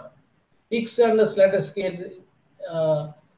ప్రైస్ ఎఫెక్ట్ అనేది, ఇన్కమ్ అండ్ సబ్స్టిట్యూషన్ ఎఫెక్ట్, ఈ రెండింటిని ఇద్దరికి ఉన్నటువంటి తేడాను కూడా మీరు ఈ సెట్ నెట్ జేఎల్ డిఎల్ ఎగ్జామినేషన్లో చాలా సందర్భాలు అడుగుతుంటారు. అంటే ఇక్స్కు తర్వాత స్లెటెస్కి ఉన్నటువంటి ప్రధానమైనటువంటి తేడా, ఈ ధరలో మార్పు వచ్చినప్పుడు సబ్స్టిట్యూషన్ ఇన్కమ్ ఎఫెక్ట్ ఎట్లా ఉంటుంది అనే దాంట్లో కొంత స్లైట్ డిఫరెన్స్ ఉంటుంది. ఆ డిఫరెన్స్ కూడా మీరు ఈ సందర్భంగా అర్థం చేసుకోవాల్సి వస్తుంది. అయితే దీంట్లో ప్రధానంగా ఏంటంటే ఒక పవర్ పాయింట్ ఉపయోగించుకొని దీన్ని ఒక్కొక్క దాన్ని స్పీడ్గా అర్థం చేసుకునేటువంటి ప్రయత్నం చేద్దాం. ఇక్కడ చూడండి, మొట్టమొదట ఇంతకుముందే మనం చెప్పుకున్నాం కదా, this is the cardinal utility and ordinal utility. ఇది దేనిపైన ఆధారపడి ఉంది? ఆర్డినల్ యూటిలిటీ పైన ఆధారపడి ఉంది. ఆర్డినల్ అంటే ఏంటిది? ఫస్ట్, సెకండ్, థర్డ్, ఇట్లా మనం చెప్పుకుంటాం, ఒకటవ రెండవ మూడవ అనేటువంటి అర్థంలో చెప్పుకుంటాం మనం. అయితే ఇక్కడ కార్డినల్ అంటే ఏంది, 1 2 3 ఈ సంఖ్యల రూపంలో ఉంటుంది. ఈ 1 2 3 4 సంఖ్యల రూపంలో ఉండేటువంటి సిద్ధాంతాలన్నీ కూడా మన కార్డినల్, ఈ క్షీణోపాంతమైన సిద్ధాంతం, సమోపాంతమైన సిద్ధాంతం, కన్జ్యూమర్ సర్ప్రైస్ అనేవి కూడా కార్డినలిటీ పైన ఆధారపడేటువంటి. మరి ఆర్డినలిటీ ప్రజెంట్ ఇండిఫరెన్స్ కర్వ్స్ అన్ని కూడా ఫస్ట్ సెకండ్ థర్డ్, ఇది ఈ సంఖ్య ఎంతగా అవుతుంది దీంట్లో, ఇది 2 4 6 యూనిట్లు ఇవ్వచ్చు, లేకపోతే 6 8 10 ఇవ్వచ్చు, 20 30 40 ఇట్లా ఇవ్వచ్చు. అంటే ఎన్ని అని మనకు తెలియదు. ఇవి 1 కంటే 2 పెద్దది, 2 కంటే 3 పెద్దది, ఫస్ట్ కంటే సెకండ్ పెద్దది, సెకండ్ కంటే థర్డ్ పెద్దది, అంతే మనం ఇక్కడ అర్థం చేసుకోవాల్సింది.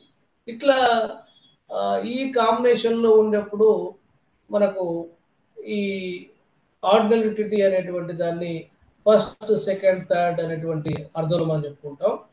అయితే ఇక్కడ మార్జినల్ రేట్ ఆఫ్ సబ్స్టిట్యూషన్, ఇంతకుముందు మనం చెప్పుకున్నట్టుగా మార్జినల్ రేట్ ఆఫ్ సబ్స్టిట్యూషన్ అనేటువంటి దీంట్లో చాలా ఇంపార్టెంట్గా ఉన్నటువంటి మరో కాన్సెప్ట్. అంటే ఇండిఫరెన్స్ కర్వ్ మనం గీస్తున్నామంటే, వాటిని తెలుసుకుంటున్నామంటే, మార్జినల్ రేట్ ఆఫ్ సబ్స్టిట్యూషన్ అనేది మనకు ఉన్నటువంటి మరొక ముఖ్యమైనటువంటి అంశం. అదేందో సంక్షిప్తంగా చూద్దాం. ఇక్కడ ప్రాపర్టీస్ మనం అనేక లక్షణాలు ఉన్నాయి. ఆ లక్షణాలను ఒకటేసారి వాటిని ఉన్నటువంటి లక్షణాలు చెప్పుకుందాం. ఆ లక్షణాలు చెప్పుకునే ముందు the marginal rate of substitution అనేటువంటి క్షీణ ప్రతిస్థాపన ఒప్పంద రేట్ అనే దానికి ఒక సూత్రం ఉంది. Marginal rate of substitution X for Y is equal to, ఎవరు చెప్పగలుగుతారా?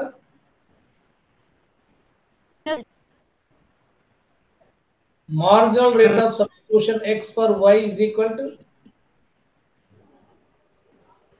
Minus delta Y minus delta Y by delta X. అంటే ఇక్కడ minus delta Y by delta X అనేది సూత్రం. ఇక్కడ మైనస్ ఎందుకు పెట్టాము చెప్పండి? ఇక్కడ మైనస్ ఎందుకు పెట్టాము అంటే ఎక్స్ కోసం, ఎక్స్ను పెంచడం కోసం వైని తగ్గిస్తున్నటువంటి పరిస్థితి కాబట్టి ఇక్కడ మైనస్ అనే పదం వాడుతున్నాం. ఈ minus delta Y by delta X అనేటువంటిది దీంట్లో కీలకంగా ఉండేటువంటి అంశం. అయితే ఇది కనుక మనకు ఈజీగా అర్థం కావాలంటే ఆల్రెడీ మీకు దీంట్లో ఈ పవర్ పాయింట్లోనే ఒక రేఖాపటం ఉంది. ఆ రేఖాపటం కానీ ఇవంతా కూడా ఇంట్రడక్షన్.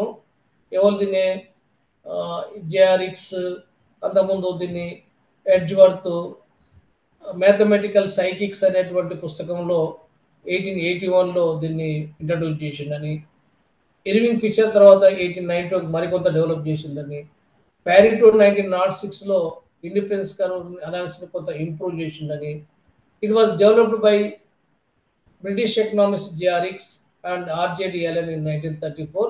ముఖ్యంగా జేఆర్ఎక్స్ తను రాసినటువంటి వాల్యూ అండ్ క్యాపిటల్ గ్రంథంలో ఈ ఉదాసిత ఒక్క రేఖల్ని కూలంకషంగా విశ్లేషించిందని చెప్పేసి. అయితే దీంట్లో అన్నిటికంటే ఇప్పుడు మనం marginal rate of substitution minus delta Y by delta X చెప్పుకునే ముందు ఈ లక్షణాలు ఏమిటి అనేది కూడా డీటెయిల్ కాకుండా కానీ మీకు సంక్షిప్తంగా పాటలతో సహా ఉన్నాయి.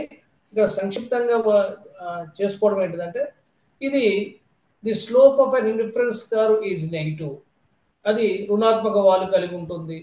రుణాత్మక వాలు కంటే మనకు ఎడమ నుంచి కుడికి కిందికి డిమాండ్ రేఖ వాళ్ళలాగా ఉండాలి. అది దాన్ని రుణాత్మక వాలు అంటాం. ఇట్లా మనం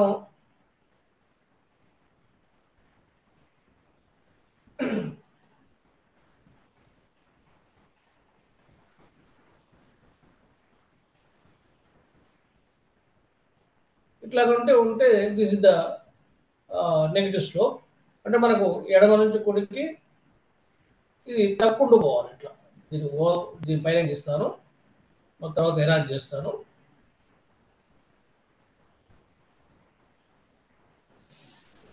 ఎందుకని అట్లా ఉండాలంటే minus delta Y by delta X కనుక సూత్రం కాబట్టి ఎక్స్ పెంచేటప్పుడు వైని తగ్గిస్తున్నప్పుడు అది డెఫినెట్గా నెగిటివ్ స్పీడ్కి వస్తుంది. అంటే వినియోగదారుడు ఎక్స్ను పెంచాలనుకున్నప్పుడు అంటే ఆ ఉదాసీత ఒక రేఖ మీద ఉన్నటువంటి అన్ని బిందువులు కూడా ఒకే రకమైన తృప్తినిస్తాయి. అది గుర్తుంచుకోవాల్సిన అవసరం. ఇది మూల బిందువుకి ఎట్లా ఉంటుందంటే కుంభాకార ఆకారంలో ఉంటుంది అని చెప్పేసి. అది కుంభాకార ఆకారము పుటాకారం కూడా మనకు తెలియాలి. ఇప్పుడు మామూలుగా మనకు ఇట్లా ఉంటే కుంభాకారం, ఇట్లా ఉంటే పుటాకారం, ఇట్లా ఈ షేప్ కనుక కిందకి ఇస్తున్నాను. ఇట్లా ఉంటే కుంభాకారం, ఇట్లా ఉంటే పుటాకారం, కాన్వెక్స్ కాన్కేవ్ అంటుంది. ఇది ఎడమ నుంచి కుడికి వాలి ఉండడం అనేటువంటిది సపోజ్ ఇట్లా స్ట్రైక్ ఎడమ నుంచి కుడికి వాలి ఉంది, నో డౌట్. ఇట్లా ఇది ఇట్లా వక్రంగా కూడా ఉంది, ఇది ఎడమ నుంచి కుడికి వాలి ఉంది. ఇట్లా కూడా ఉంది, ఎడమ నుంచి కుడికి వాలి ఉంది. కానీ ఇది ఏ షేప్లో ఉండాలి? కాన్వెక్స్లో ఉండాలి. ఇది కాన్వెక్స్ అంటే ఇక్కడ మూల బిందువుకు దగ్గర రావాలి. ఇట్లా ఇది ఓవై అక్షానికి ఇది ఒక దగ్గర రావాలి. ఇదేమో దూరం పోతుంది చూడండి. ఇది కాన్కేవ్ అనేది దూరం పోతుంది. అంటే కాన్వెక్స్కు కాన్కేవ్కు ఉన్నటువంటి స్లైడ్ డిఫరెన్స్ కూడా మనకు తెలవాలి. తర్వాత ఇవి ఒకదానికోటి ఖండించుకోవని చెప్పేసి ఇంకొక లక్షణం ఉంది. ఖండించుకుంటే ఏమైందంటే ఆ లక్షణం పైన కింద రేఖ అయినప్పుడు మనకు వాటి యొక్క లక్షణాల్లో విరుద్ధంగా లక్షణాలు కనపడతాయి. ఇప్పుడు ఉదాసీత ఒక రేఖ ఇట్లా ఉంది అనుకోండి, ఒకటి ఇట్లా ఉంది అనుకోండి, ఇట్లా ఖండించుకోవద్దు. ఎందుకంటే ఈ పై భాగంలో పోయినటువంటి డిఫరెన్స్ కరువు, ఇది కింది భాగంలో పోయినటువంటి డిఫరెన్స్ కరువు, దీనికంటే ఇది ఎక్కువ తృప్తిని ఇవ్వాలి. కానీ ఎప్పుడైతే ఖండించుకుంటుందో ఇక్కడ సమానమైన తృప్తి అవుతాయి. కాబట్టి ఏ పక్షంలో కూడా ఇండిఫరెన్స్ కరువు ఒకదానికోటి ఖండించుకోవద్దని ఒక లక్షణం ఉంది. ఆ లక్షణం కూడా ఇక్కడ మనం దీంట్లో చెప్పుకున్నాము. తర్వాత కుడివైపు పోయే కొద్దీ అంటే ఇట్లా పైకి పోయే కొద్దీ మనం ఎక్కువ తృప్తినిస్తాయని చెప్తున్నాము. దానికి సంబంధించిన రేఖాపటాన్ని కూడా దీంట్లో మనం తీసుకుందాం. ఆల్రెడీ రేఖలు కూడా దీంట్లో ఉన్నాయి. ఏ, బి, సి, డి అనేటువంటి 4 రకాలు తీసుకున్నప్పుడు ఇట్లా ఎట్లెట్లా ఉండాలని చెప్పుకోవడం కోసం ముందుగా ఈ పటంలో ఇట్లా ఉండొచ్చా, ఇట్లా ఉండడానికి ఇది ఎట్లా, ఇది పాజిటివ్ స్లోప్ ఉంది కాబట్టి ఇట్లా ఉండొద్దు. ఓఎక్స్ అక్షానికి సమాంతరంగా ఉండొచ్చా అంటే దీనికంటే ఇట్లా కనుక ఉంటే ఒకవేళ ఉదాసీత రేఖ ఏ కంటే బి ఎక్కువ ఇస్తుంది, ఏ కంటే బి ఎక్కువ ఇవ్వద్దు. ఇక్కడ ఇట్లా ఉంటే ఏ కంటే బి ఎక్కువ ఇచ్చింది. 2 బిందువులు కూడా ఒకే రకమైన తృప్తిని ఇవ్వాలి. అంటే ఉదాసీత ఒక రేఖ ఒకవేళ ఇది అనుకుంటే ఈ బిందువు మీద ఏ కంటే బి ఎక్కువ ఇస్తుంది కాబట్టి ఉండొద్దు. ఒకవేళ ఓఎక్స్ అక్షానికి సమాంతరంగా ఉంటే ఏ కంటే బి ఎక్కువ ఇట్లా ఉండొద్దు. ఓవై కనుక సమాంతరంగా ఉంటే ఏ కంటే బి ఎక్కువ ఇస్తుంది కాబట్టి ఇట్లా ఉండొద్దు. అది ఎట్లా ఉండాలంటే ఏ బి ఒకే రకమైన తృప్తినిచ్చేటువంటి ఈ నెగిటివ్ స్లోప్లో ఉండాలి, డి లాగా ఉండాలని చెప్పేసి మనకు ఈ పట్టణం చెప్తాయి. తర్వాత ఇట్లా ఉండొద్దు చెప్తున్నాయి. ఇది కాన్కేవ్లో ఉండొద్దు, స్ట్రైట్గా ఉండొద్దు. స్ట్రైట్గా ఉంటే marginal rate of substitution for X for Y అనేటువంటిది డిమినిషింగ్ కాదు. కాబట్టి ఇట్లా సి లాగా ఉండాలని చెప్తాము. హయ్యర్ డిఫరెన్స్ కర్వ్ డెఫినెట్గా అంటే C1 IC1 కంటే IC2 ఎక్కువ తృప్తి ఇట్లా ఉండాలి. తర్వాత ఒక రేఖాపటంలో అనేకమైన ఉదాసీత ఒక రేఖలు ఉండొచ్చు, ఎన్నైనా ఉండొచ్చు. తర్వాత ఇవి ఖండించుకోవద్దు, స్పర్శించుకోవద్దు. ఇది Y అక్షాన్ని తాకొద్దు, ఎక్స్ అక్షాన్ని కూడా తాకొద్దు. తర్వాత ఇక్కడ ఎంత గ్యాప్ ఉందో ఇక్కడ అంతే గ్యాప్ ఉందనే రూల్ ఏం లేదు. మనకి ఇక్కడ ఉదాసీత ఒక రేఖలు సేమ్ గ్యాప్ మెయింటైన్ చేయాలి. ఇక్కడ గ్యాప్ తక్కువ ఉంది, ఇక్కడ గ్యాప్ ఎక్కువ ఉంది. అయితే పూరక వస్తువుల విషయంలో ఉదాసీత ఒక రేఖ ఎల్ ఆకారంలో మాత్రమే ఉండాలి. ఇది చాలా సందర్భాల్లో అడిగేటువంటి ప్రశ్న ఇదే. ఎట్లా ఉండాలి ఇక్కడ? ఎల్లాకారం అంటేంది? ఇప్పుడు మనకు shoe and socks, cup and saucer, point and shirt, ఇట్లా మనం 2 పూరక వస్తువులు ఉన్నాయనుకోండి, మనకు ఎన్నైతే పాయింట్స్ ఉంటాయో అన్ని షర్ట్ ఉంటే దానికి సూట్ అవుతుంది, ఎన్నైతే షూ ఉంటాయో అన్ని సాక్సే ఉండాలి, ఎన్ని కప్పులు ఉంటే అన్ని షాసర్లు ఉండాలి. అంటే ఇక్కడ ఏంది? ఇక్కడ సపోజు ఎం అనేటువంటి బిందువుని ఒకటి తీసుకున్నాం. ఇది ఎక్స్ వస్తువు అండ్ వై వస్తువు, ఇది కప్పు అనుకోండి, అంటే ఒక కప్పుకు ఒక శాసనం అనుకోండి, ఇది శాసనం అనుకోండి, ఒక కప్పు ఒక శాసనం. ఒక కొంత తృప్తి, సేమ్ లెవెల్ సాటిస్ఫాక్షన్ ఉంటుంది. అయితే ఒకవేళ కప్పులు ఎక్కువైనాయి అనుకోండి, శాసన తక్కువ ఉందనుకోండి, పెద్ద ప్రయోజనం ఉండదు. అంటే ఇప్పుడు ఇవి పెరిగినా కానీ శాసన్స్ కనుక పెరగకపోతే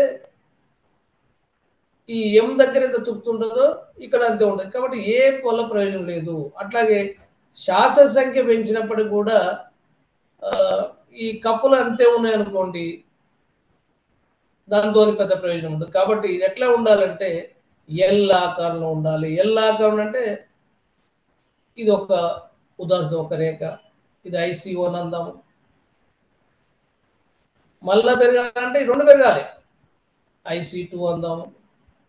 ఈ పెంచాలంటే రెండింటి పెంచాలి, IC3 అందాము. ఇట్లా ఉండాలి. అంటే ఉదాసిత ఒక రేఖలు కాంప్లిమెంటరీకి సంబంధించిన వస్తువుల విషయంలో ఎల్ ఆకారంలో మాత్రమే ఉండాలి. వీటిని ఒకదాన్ని పెంచితే రెండో దాన్ని కూడా పెంచాలి. కాంబినేషన్ ఒకటి దగ్గర ఉంటుంది. అంటే ఒక్కటే సముదాయం దగ్గర, ఒకటే బిందువు దగ్గర మాత్రమే ఈ ఉదాసిత ఒక రేఖ ఉంటుంది. అంతేగాని ఇక అది ఈ బిందువు అంతా కూడా, ఈ బిందువులన్నీ కూడా ఒకే రకమైన తృప్తి స్థాయిని ఇవ్వవు, ఒక పాయింట్ మాత్రమే ఉంటుంది. కాబట్టి కాంప్లిమెంటరీకి సంబంధించినటువంటి ఉదాసిత ఒక రేఖ ఎట్లా ఉంటుంది అంటే ఎల్ ఆకారం ఉంటుంది. ఆ ఎల్ ఆకారం మూల బిందువు దగ్గర మాత్రమే దానికి లెవెల్ ఆఫ్ సాటిస్ఫాక్షన్ ఉంటుంది. ఒకవేళ హయ్యర్ కనుక కావాలంటే ఈ రెండింటిని ఇట్లా ఇట్లా ఇట్లా పెంచాలి. ఆ ఉదాసిత ఒక రేఖ ఎట్లా ఉంటాయి? ఇట్లా వండుకుంటూ ఏ బిందువు వద్దనైనా ఒకే రకమైన తృప్తినిస్తాయి. సపోజు ఈ ఉదాసిత ఒక మీద ప్రతి బిందువు కూడా ఒకే రకమైన తృప్తి వస్తుంది, ఈ ఉదాసిత ఒక మీద కూడా ఒకే రకమైనటువంటి తృప్తి వస్తుంది, అన్ని బిందువులు కూడా. అంటే ఉదాసిత ఒక రేఖ లక్షణం ఏంటిదంటే ఒకే రకమైనటువంటి ఉదాసిత ఒక రేఖ మీద ఉన్నటువంటి అన్ని బిందువులు సమానమైన తృప్తిని, వినియోగదాన్ని కలిగిస్తాయి అనేటువంటి విషయాన్ని మనం ఇక్కడ చూడాల్సి. ఇక ఇట్లా స్ట్రైట్ లైన్ ఉందనుకోండి, స్ట్రైట్ లైన్ ఉండొద్దు. స్ట్రైట్ లైన్ ఉంటే ఏమైందంటే marginal rate of substitution X for Y diminishing కావడం లేదు. ఇక్కడైతే ఎన్నైతే వస్తువులు పెంచినామో ఇక్కడ అన్ని వస్తువుల్ని కోల్పోతున్నాం, ఇక్కడ ఎన్ని వస్తువులు అయితే పోయినామో అన్ని వస్తువులు కోల్పోతున్నాం. కాబట్టి ఇట్లా స్ట్రైట్ లైన్ కూడా ఉండొద్దు. ఇట్లా ఉండేటువంటి వస్తువు ఉండొచ్చు, ఎప్పుడు ఉండొచ్చు ఎవరు చెప్పగలుగుతారా? ఒకవేళ స్ట్రైట్ లైన్ ఉంది అంటే అది ఏ రకమైన వస్తువు అవుతాయి? మామూలుగా marginal rate of substitution X for Y అనేటువంటిది డిమినిషింగ్ కావాలి. డిమినిషింగ్ కావడం లేదు. డిమినిషింగ్ కావడం లేదంటే అది ఏ వస్తువు అయి ఉంటుంది? సంపూర్ణ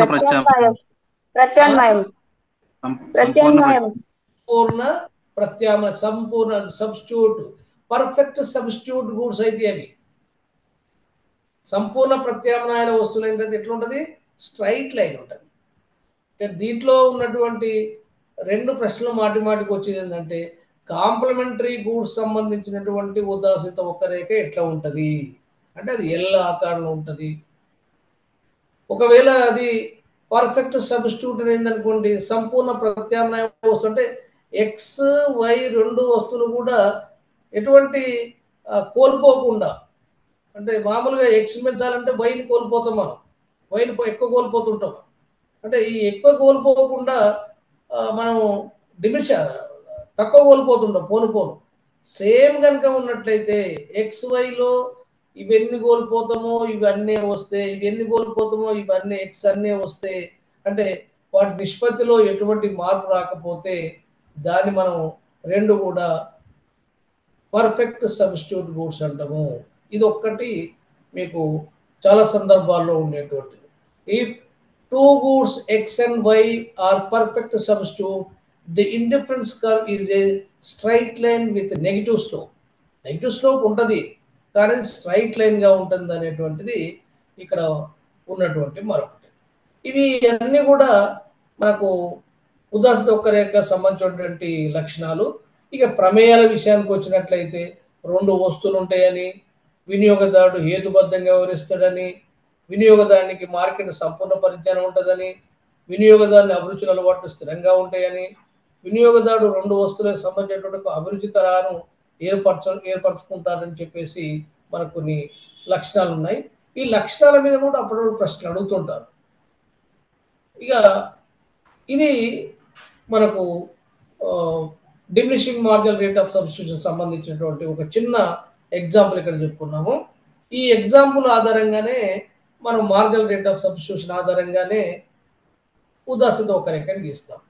ఇక్కడ ఉన్నటువంటి కాంబినేషన్స్ ఎన్నో చూడండి. A combination, B combination, C combination, D combination, E combination. అంటే ఒక 5 కాంబినేషన్, అన్ని 5 రాశులు ఉన్నాయి, 5 సముదాయాలు ఉన్నాయి. ఒకటో సముదాయంలో ఎక్స్ వస్తువులు ఎన్ని ఉన్నాయి అంటే యాపిల్స్ అన్నాం, ఇవి మ్యాంగోస్ అన్నాం, ఎక్స్ అనండి.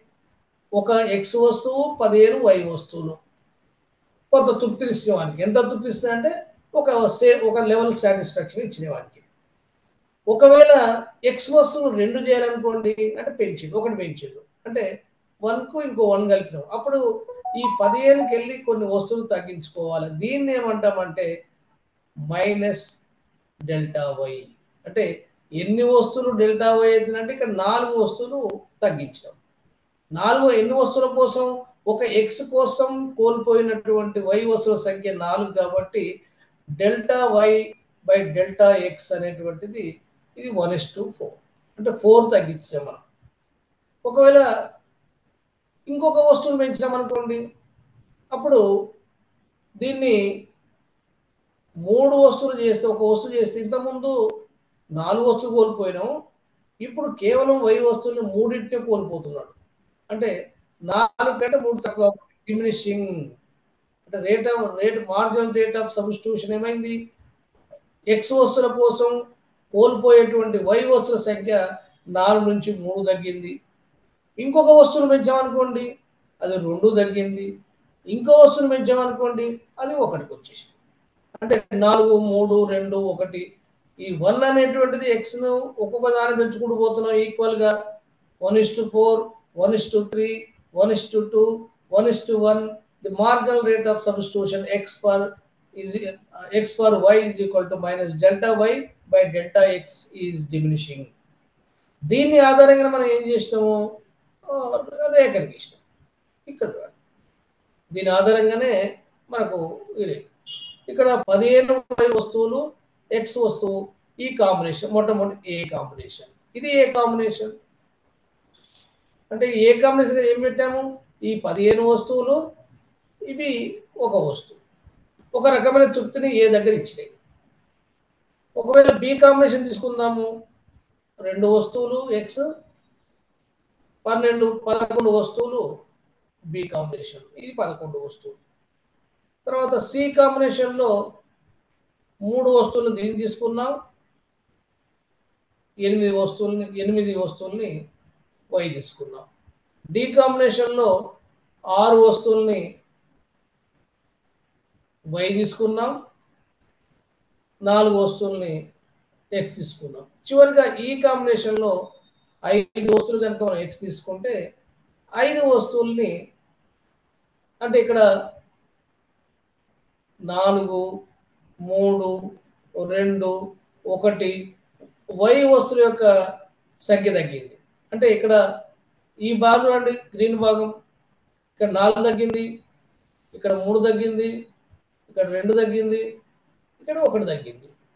అంటే ఇది marginal rate of substitution X for Y is equal to minus delta Y by delta X అనేటువంటిది డిమినిషింగ్ ఉంది.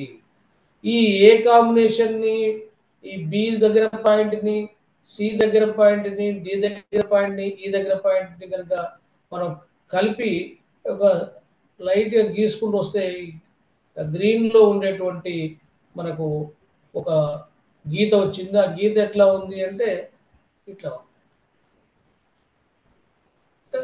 స్ట్రైట్ లైన్ వచ్చింది ఇక్కడ చూడండి. ఉదాసీత ఒక రేఖ ఎట్లా ఉంది అంటే ఇట్లా ఉంది. ఏ బి సి డి ఈ ఈ కాంబినేషన్లన్నీ కూడా వినియోగదారునికి ఇచ్చేటువంటి తృప్తి స్థాయిలో ఎటువంటి మార్పు ఉండదు. అంటే వాడికి ఎక్స్ 1 15 వై అయినా అంతే, 2 ఎక్స్ 11 వై అయినా అంతే తృప్తి, 3 XI 8 వై వస్తువులైనా అంతే తృప్తి, అట్లాగే 4 6 5 5 these ABCDE combinations gives same level of satisfaction to the consumer అంటే at any point on the indifference curve మనకి కూడా ABCDE నే పడ్డాయి. అట్లా కాకుండా ఏ మధ్యలో బి మధ్యలో కనుక కాంబినేషన్ ఉన్నా కానీ అది మనకి సేమ్ లెవెల్ సాటిస్ఫాక్షన్. అంటే మనం గుర్తించిన వీళ్ళు ఉన్నటువంటి పాయింట్స్ ఏంటంటే ABCDE అంటే దాని మీద దీన్ని ఏమంటామంటే లోకస్ పాయింట్స్. ఇండిఫరెన్స్ కర్వ్ మీద బిందు పదం అంటాం. అన్ని బిందువులన్నీ కలిపితే వచ్చినటువంటి రేఖ అది locus of indifference curve gives same level of satisfaction to the consumer. ఆ బిందు పదం మీద, ఆ గీత మీద, ఆ ఒక్క రేఖ మీద అదే ఉదాసిత ఒక్క రేఖ ఎందుకన్నామంటే ఏ బిందువు అయినా ఒకే రకమైన తృప్తి స్థాయిని ఇస్తుంది కాబట్టి దాన్ని మనం ఉదాసిత ఒక రేఖ అన్నాం. ఇంగ్లీష్లో ఇండిఫరెన్స్ కర్వ్ అంటాం. ఇది మనకు ఇండిఫరెన్స్ కర్వ్ ఎట్లా వచ్చింది అనే దానికి ఇండిఫరెన్స్ కర్వ్ పట్టిక ద్వారా దీన్ని మనం చేసుకోవచ్చు. ఇండిఫరెన్స్ పట్టిక ఆధారంగా ఇండిఫరెన్స్ కర్వ్ గీసినాము. ఇండిఫరెన్స్ కర్వ్స్ మనకు అర్థమైందంటే minus delta Y by delta X. ఇది దీంట్లోకి మనం పికప్ చేసినటువంటి ఈ marginal rate of substitution X for Y diminishing తగ్గుతుంది. ఇది ఈ ప్రధానంగా దీంట్లో ఉదాసీత వక్రరేఖలో ఉన్నటువంటి ప్రధానమైనటువంటి అంశం. ఇక దీంతో బడ్జెట్ రేఖకు సంబంధించినటువంటి దాంట్లో ఈరోజు మనం చేసుకొని ముగిద్దాం. అయితే consumer pursued buying more and more goods and thus obtaining more and more satisfaction, he has to work under two constraints. వినియోగదారునికి ఎన్ని వస్తువులు కొనాలంటే ఎక్కువ తృప్తినే కావాలనుకుంటాడు. వాస్తవానికి వాడికి ఎంత తృప్తి కావాలి అంటే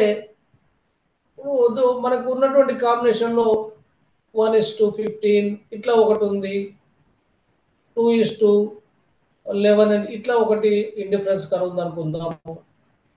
అట్లా కాకుండా ఇంకోటి కాంబినేషన్ 2:30 ఉంది అంటే ఎక్కువ ఉన్నాయి అనుకోండి. ఇది 4:22 అంటే అన్ని వస్తువులు పెరుగుకుంటూ పోయినాయి, అన్ని రెట్టింపు చేసుకుంటూ పోయినాయి అనుకుంటా.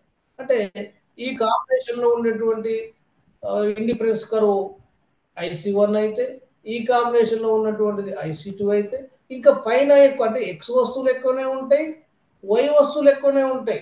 మనం సౌలభ్యం కోసం ఏం చేసామంటే ఒక ఇండిఫరెన్స్ కర్వ్ మ్యాప్ని తీసుకొని పట్టికను తీసుకొని గీసినాం.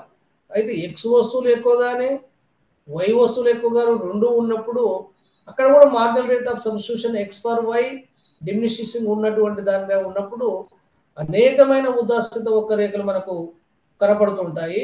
అయితే ఇట్లా ఒక ఉదాసీత ఒక దీన్ని IC1 అంటాము, దీని పైన ఉండేదాన్ని IC2 అంటాము, ఇంకా పైన ఉండేదాన్ని IC3 అంటాము, ఎన్నో ఉండొచ్చు దీని మీద IC4 అంటాము. అయితే వినియోగదారుడు మరి ఏ ఉదాసీత ఒక్కరి మీద అతను కొనుగోలు చేయాలి అంటే ఇక్కడ ఎప్పుడైనా మనకు ఉన్నటువంటి వినియోగదారుడు ఎక్కువ ప్రయోజనం వచ్చే విధంగానే ఉపయోగిస్తాడు, ఎక్కువ ప్రయోజనం ఇచ్చిన విధంగానే వస్తువుల్ని వినియోగం చేస్తాడు. కానీ అతడు దగ్గర ఉన్నటువంటి డబ్బులు పరిమితంగా ఉంటాయనేటువంటి విషయాన్ని మనం అర్థం చేసుకోవాలి. ఇష్టం వచ్చిన డబ్బులు ఉంటే ఇష్టం వచ్చినగా ఉంటాడు, కానీ వినియోగదారు దగ్గర ఉన్నటువంటి ఆదాయం అనేది లిమిటెడ్గా ఉంటుంది. ఆ లిమిటెడ్గా ఉన్నటువంటి ఆదాయాన్ని ఆ వస్తువుల మీద ఖర్చు పెడతాడు. ఆ ఖర్చు పెట్టినప్పుడు ఆ వస్తువుల ధరలు చూసుకోవాలి. అంటే వానికి ఒక బడ్జెట్ లైన్ వస్తుంది. ఆ బడ్జెట్ లైన్ ఎట్లా ఇస్తామంటే it depends upon relative price of X and Y and is income, అతని దగ్గర ఉన్నటువంటి ఆదాయం, అతను కొనేటువంటి వస్తువులు XY వస్తువుల యొక్క ధరలు, ఈ రెండు కనుక మనకు తెలిస్తే మనం బడ్జెట్ రేఖను గీయొచ్చు. బడ్జెట్ రేఖను గీస్తే మనం వినియోగదారుని సమతుల్యం కూడా కనుక్కోవచ్చు. బడ్జెట్ ఎట్లా గీద్దామని చూడండి. ఇక్కడ ఒక చిన్న ఎగ్జాంపుల్ ఇక్కడ తీసుకున్నాం మనం. ఇక్కడ చాలా సింపుల్ ఎగ్జాంపుల్ ఒకటి తీసుకోండి. ఇక్కడ suppose the consumer has got income of RS 50, వాడి దగ్గర 50 రూపాయలు ఉన్నాయి. ఈ వస్తువుల ధర చూడండి. Let the price of X good in the market, X వస్తువు ధర ఎంత ఉంది? 10 రూపాయలు ఉంది. తర్వాత if the consumer spends his whole income RS 50 on X goods, he will buy 5. ఒకవేళ ఉన్నటువంటి డబ్బులన్నీ కూడా దీని మీదనే ఎక్స్ మీద ఖర్చు పెడితే వాడు ఎన్ని వస్తువులు కొంటాడు? 5 వస్తువులు కొంటాడు. మరి వై ప్రైస్ ఎంత ఉంది? If spends his whole income RS 50 and the Y price ఎంత ఉంది? ఇక్కడ చూడండి, 5 రూపీస్ సార్. 5 రూపీస్. ఈ 5 రూపీస్ ని మొత్తం కొంటే ఎన్ని వస్తువులు కొంటాడు? 10 కొంటాడు. అందుకనే వై మీద 10 దగ్గర అంటే ఎక్స్ వస్తువులు 5 కొంటాడు, వై వస్తువులు అయితే 10 కొంటాడు. ఈ 10కి ఇక్కడ 5కు రెండింటికి స్ట్రైట్ లైన్ గీస్తే వచ్చినటువంటి రేఖను మనం ఏమంటామంటే బడ్జెట్ లైన్ అంటాం. ఇక వీడు ఈ పైన కొనడానికి అవకాశం లేదు, ఈ పై భాగంలో కొనలేడు, ఇక్కడ ఇండిఫరెన్స్ కొన్నా కొనలేడు. ఈ లోపల వాడు కొంటాడంటే వాడికి సాటిస్ఫాక్షన్ తక్కువ ఉంటుంది. కాబట్టి ఏం చేస్తాడంటే ఇక్కడ అనేకమైన ఇండిఫరెన్స్ కర్వ్లు ఉన్నప్పుడు ఏ ఇండిఫరెన్స్ కర్వ్ అయితే ఇది IC1 అందాము, ఇది IC2 అందాము, ఇది IC3 అందాము, indifference curve 1, indifference curve 2, indifference 3 ఉన్నప్పుడు IC1 మీద వాడు కొనుక్కోవచ్చు, ఎందుకంటే వాడి దగ్గర ఆదాయం సరిపోను ఉంది, కానీ వాడి తృప్తి స్థాయి తక్కువ ఉంటుంది. కాబట్టి దీన్ని అతడు పర్చేజ్ చేయడు, ఎందుకంటే వాడి ప్రయోజనం ఎక్కువ ఉండదు. IC3 మీద ఎక్కువ తృప్తినిస్తుంది కానీ వానికి ఇన్కమ్ సరిపోదు, కాబట్టి దీన్ని కూడా వాడు కొనుగోలు చేయడు. ఇప్పుడు IC2 అనేటువంటిది ఇక్కడ దీన్ని స్పర్శించింది కాబట్టి ఇండిఫరెన్స్ కర్వ్ 2 మీద వాడు ఎక్స్ వస్తువుల్ని వై వస్తువుల్ని ఇక్కడ పర్చేజ్ చేస్తాడు. దీన్ని మనం ఏమంటామంటే వినియోగదారుని సమతుల్యం అంటాం. అంటే వినియోగదారుని సమతుల్యం తెలవాలంటే మనకు బడ్జెట్ రేఖ గీయాలి. బడ్జెట్ రేఖ గీసిన తర్వాత మనం ఇండిఫరెన్స్ కర్వ్ మ్యాప్లో ఇండిఫరెన్స్ కర్వ్ని మనం గీసుకుంటూ పోతే ఏ ఇండిఫరెన్స్ కర్వ్ అయితే బడ్జెట్ రేఖను స్పర్శిస్తుందో ఖండించొద్దు, స్పర్శించినటువంటి బడ్జెట్ రేఖను ఇక్కడ మనం ఇక్కడ చూసినాం. ఈ consumer ఈక్విలిబ్రియంలో IC1, IC2, IC3, IC4 అనేటువంటి డిఫరెంట్ రేఖలు ఉన్నాయి. IC1, IC2 నేమో బడ్జెట్ రేఖ లోపటి భాగం ఉన్నాయి, IC4 ఏమో బడ్జెట్ రేఖ వెలుపల భాగం ఉంది. గ్రీన్గా ఉన్నటువంటి IC3 ఇండిఫరెన్స్ కర్వ్ అది బడ్జెట్ రేఖను స్పర్శించింది కాబట్టి ఇక్కడ అతడు వినియోగదారుడు సమతుల్యం అవుతాడు. మరి ఈ బడ్జెట్ రేఖ స్లోప్ కూడా ఒక్కోసారి అడుగుతాడు. దీని యొక్క slope of budget line is equal to PX/PY. PX/PY అనేటువంటి దీని బడ్జెట్ రేఖ వాల్ వస్తుంది. PX అంటే ఎంత, మనకి ఎంత ఉంది ఒక్కొక్కది? PX ఎంత ఉంది? 10 రూపాయలు. PY ఎంత ఉంది? 5 రూపాయలు. అంటే the budget value is equal to 2 అనే దాని వాల్యుయేషన్. అంటే ఈ బడ్జెట్ రేఖ వాల్యూ 2గా ఉంది అనేది ఒక్కోసారి లెక్కలు అడిగినప్పుడు ఈ PX/PY అనేది మీకు రావాలి. కన్జ్యూమర్ ఈక్విలిబ్రియం అనేటువంటిది మీకు తెలవాలంటే బడ్జెట్ రేఖ రావాలి. బడ్జెట్ రేఖ తెలవాలంటే వినియోగదారుని ఆదాయం తెలవాలి. ఇంకోటి ఏం తెలవాలి? అతను ఉపయోగించేటువంటి XY వస్తువుల ధర తెలవాలి. మనం ఇక్కడ ఏం చేసాం? వినియోగదారుని ఆదాయం 50 రూపాయలు అనుకున్నాం, అంటే ఇన్కమ్ తెలిసింది. తర్వాత XY ధరలు చెప్పుకున్నాము. X ధర 10 అని, Y ధర 5 అని. వెంటనే మనం బడ్జెట్ గీయగలిగాము. బడ్జెట్ గీసిన తర్వాత మనకు ఏం చేసాము? ఇండిఫరెన్స్ కర్వ్ మ్యాప్ కాబట్టి ఇండిఫరెన్స్ కర్వ్ మ్యాప్లో ఉన్నటువంటి వివిధ ఇండిఫరెన్స్ కర్వ్లో ఒక ఇండిఫరెన్స్ కర్వ్ IC3 అనేటువంటిది బడ్జెట్ రేఖను స్పర్శించింది కాబట్టి ఆ బడ్జెట్ రేఖ స్పర్శించినటువంటి బిందువే వినియోగదారుని యొక్క సమతుల్యంగా మనం చెప్పుకుంటున్నాం. ఈ రకంగా కానీ బడ్జెట్ రేఖ కానీ బడ్జెట్ లైన్ అంటాము, ప్రైస్ లైన్ అంటాము, తర్వాత అట్లాగే ప్రాపర్టీస్ ఆఫ్ ఇండిఫరెన్స్ కర్వ్ అంటాము, ఆర్డినల్ యూటిలిటీ సంబంధించినటువంటివి, దీని యొక్క అజంప్షన్స్, అంటే ఆర్డినల్ ఈ థియరీ చూసుకునేటప్పుడు ఈ అంశాలని మనం గుర్తుంచుకోవాల్సిన అవసరం ఉంటుంది. దీన్ని ఆధారం చేసుకొని మీరు ఇండిఫరెన్స్ కర్వ్లో ఉన్నటువంటి price consumption curve, income consumption curve, తర్వాత price effect broken into income effect and substitution effect, ఇవన్నీ కూడా మీరు వాటిని చూడండి. ఎందుకంటే మనకు ఉన్నటువంటి ఈ లిమిటెడ్ టైంలో చాలా డీటెయిల్గా పోతే టైం సరిపోదు. కాబట్టి ఎక్కడెక్కడ మీకు టచ్ చేయాలనో అక్కడ ఇస్తున్నాను, ఎక్కడెక్కడ మీకు దాన్ని కొంత వివరణ ఇవ్వాలని ఇస్తున్నాను. ఇంకా మీకు క్రిటికల్ అనిపించినటువంటి వాటిని మీకు అర్థం కాకపోతే మీకు చాలా సందర్భాలు చెప్పాను, నాకు కాల్ చేసి మీరు అడగవచ్చు, ఎటువంటి ఇబ్బంది లేదు. ఇంకేమైనా సందేహాలు ఉంటే చెప్పండి.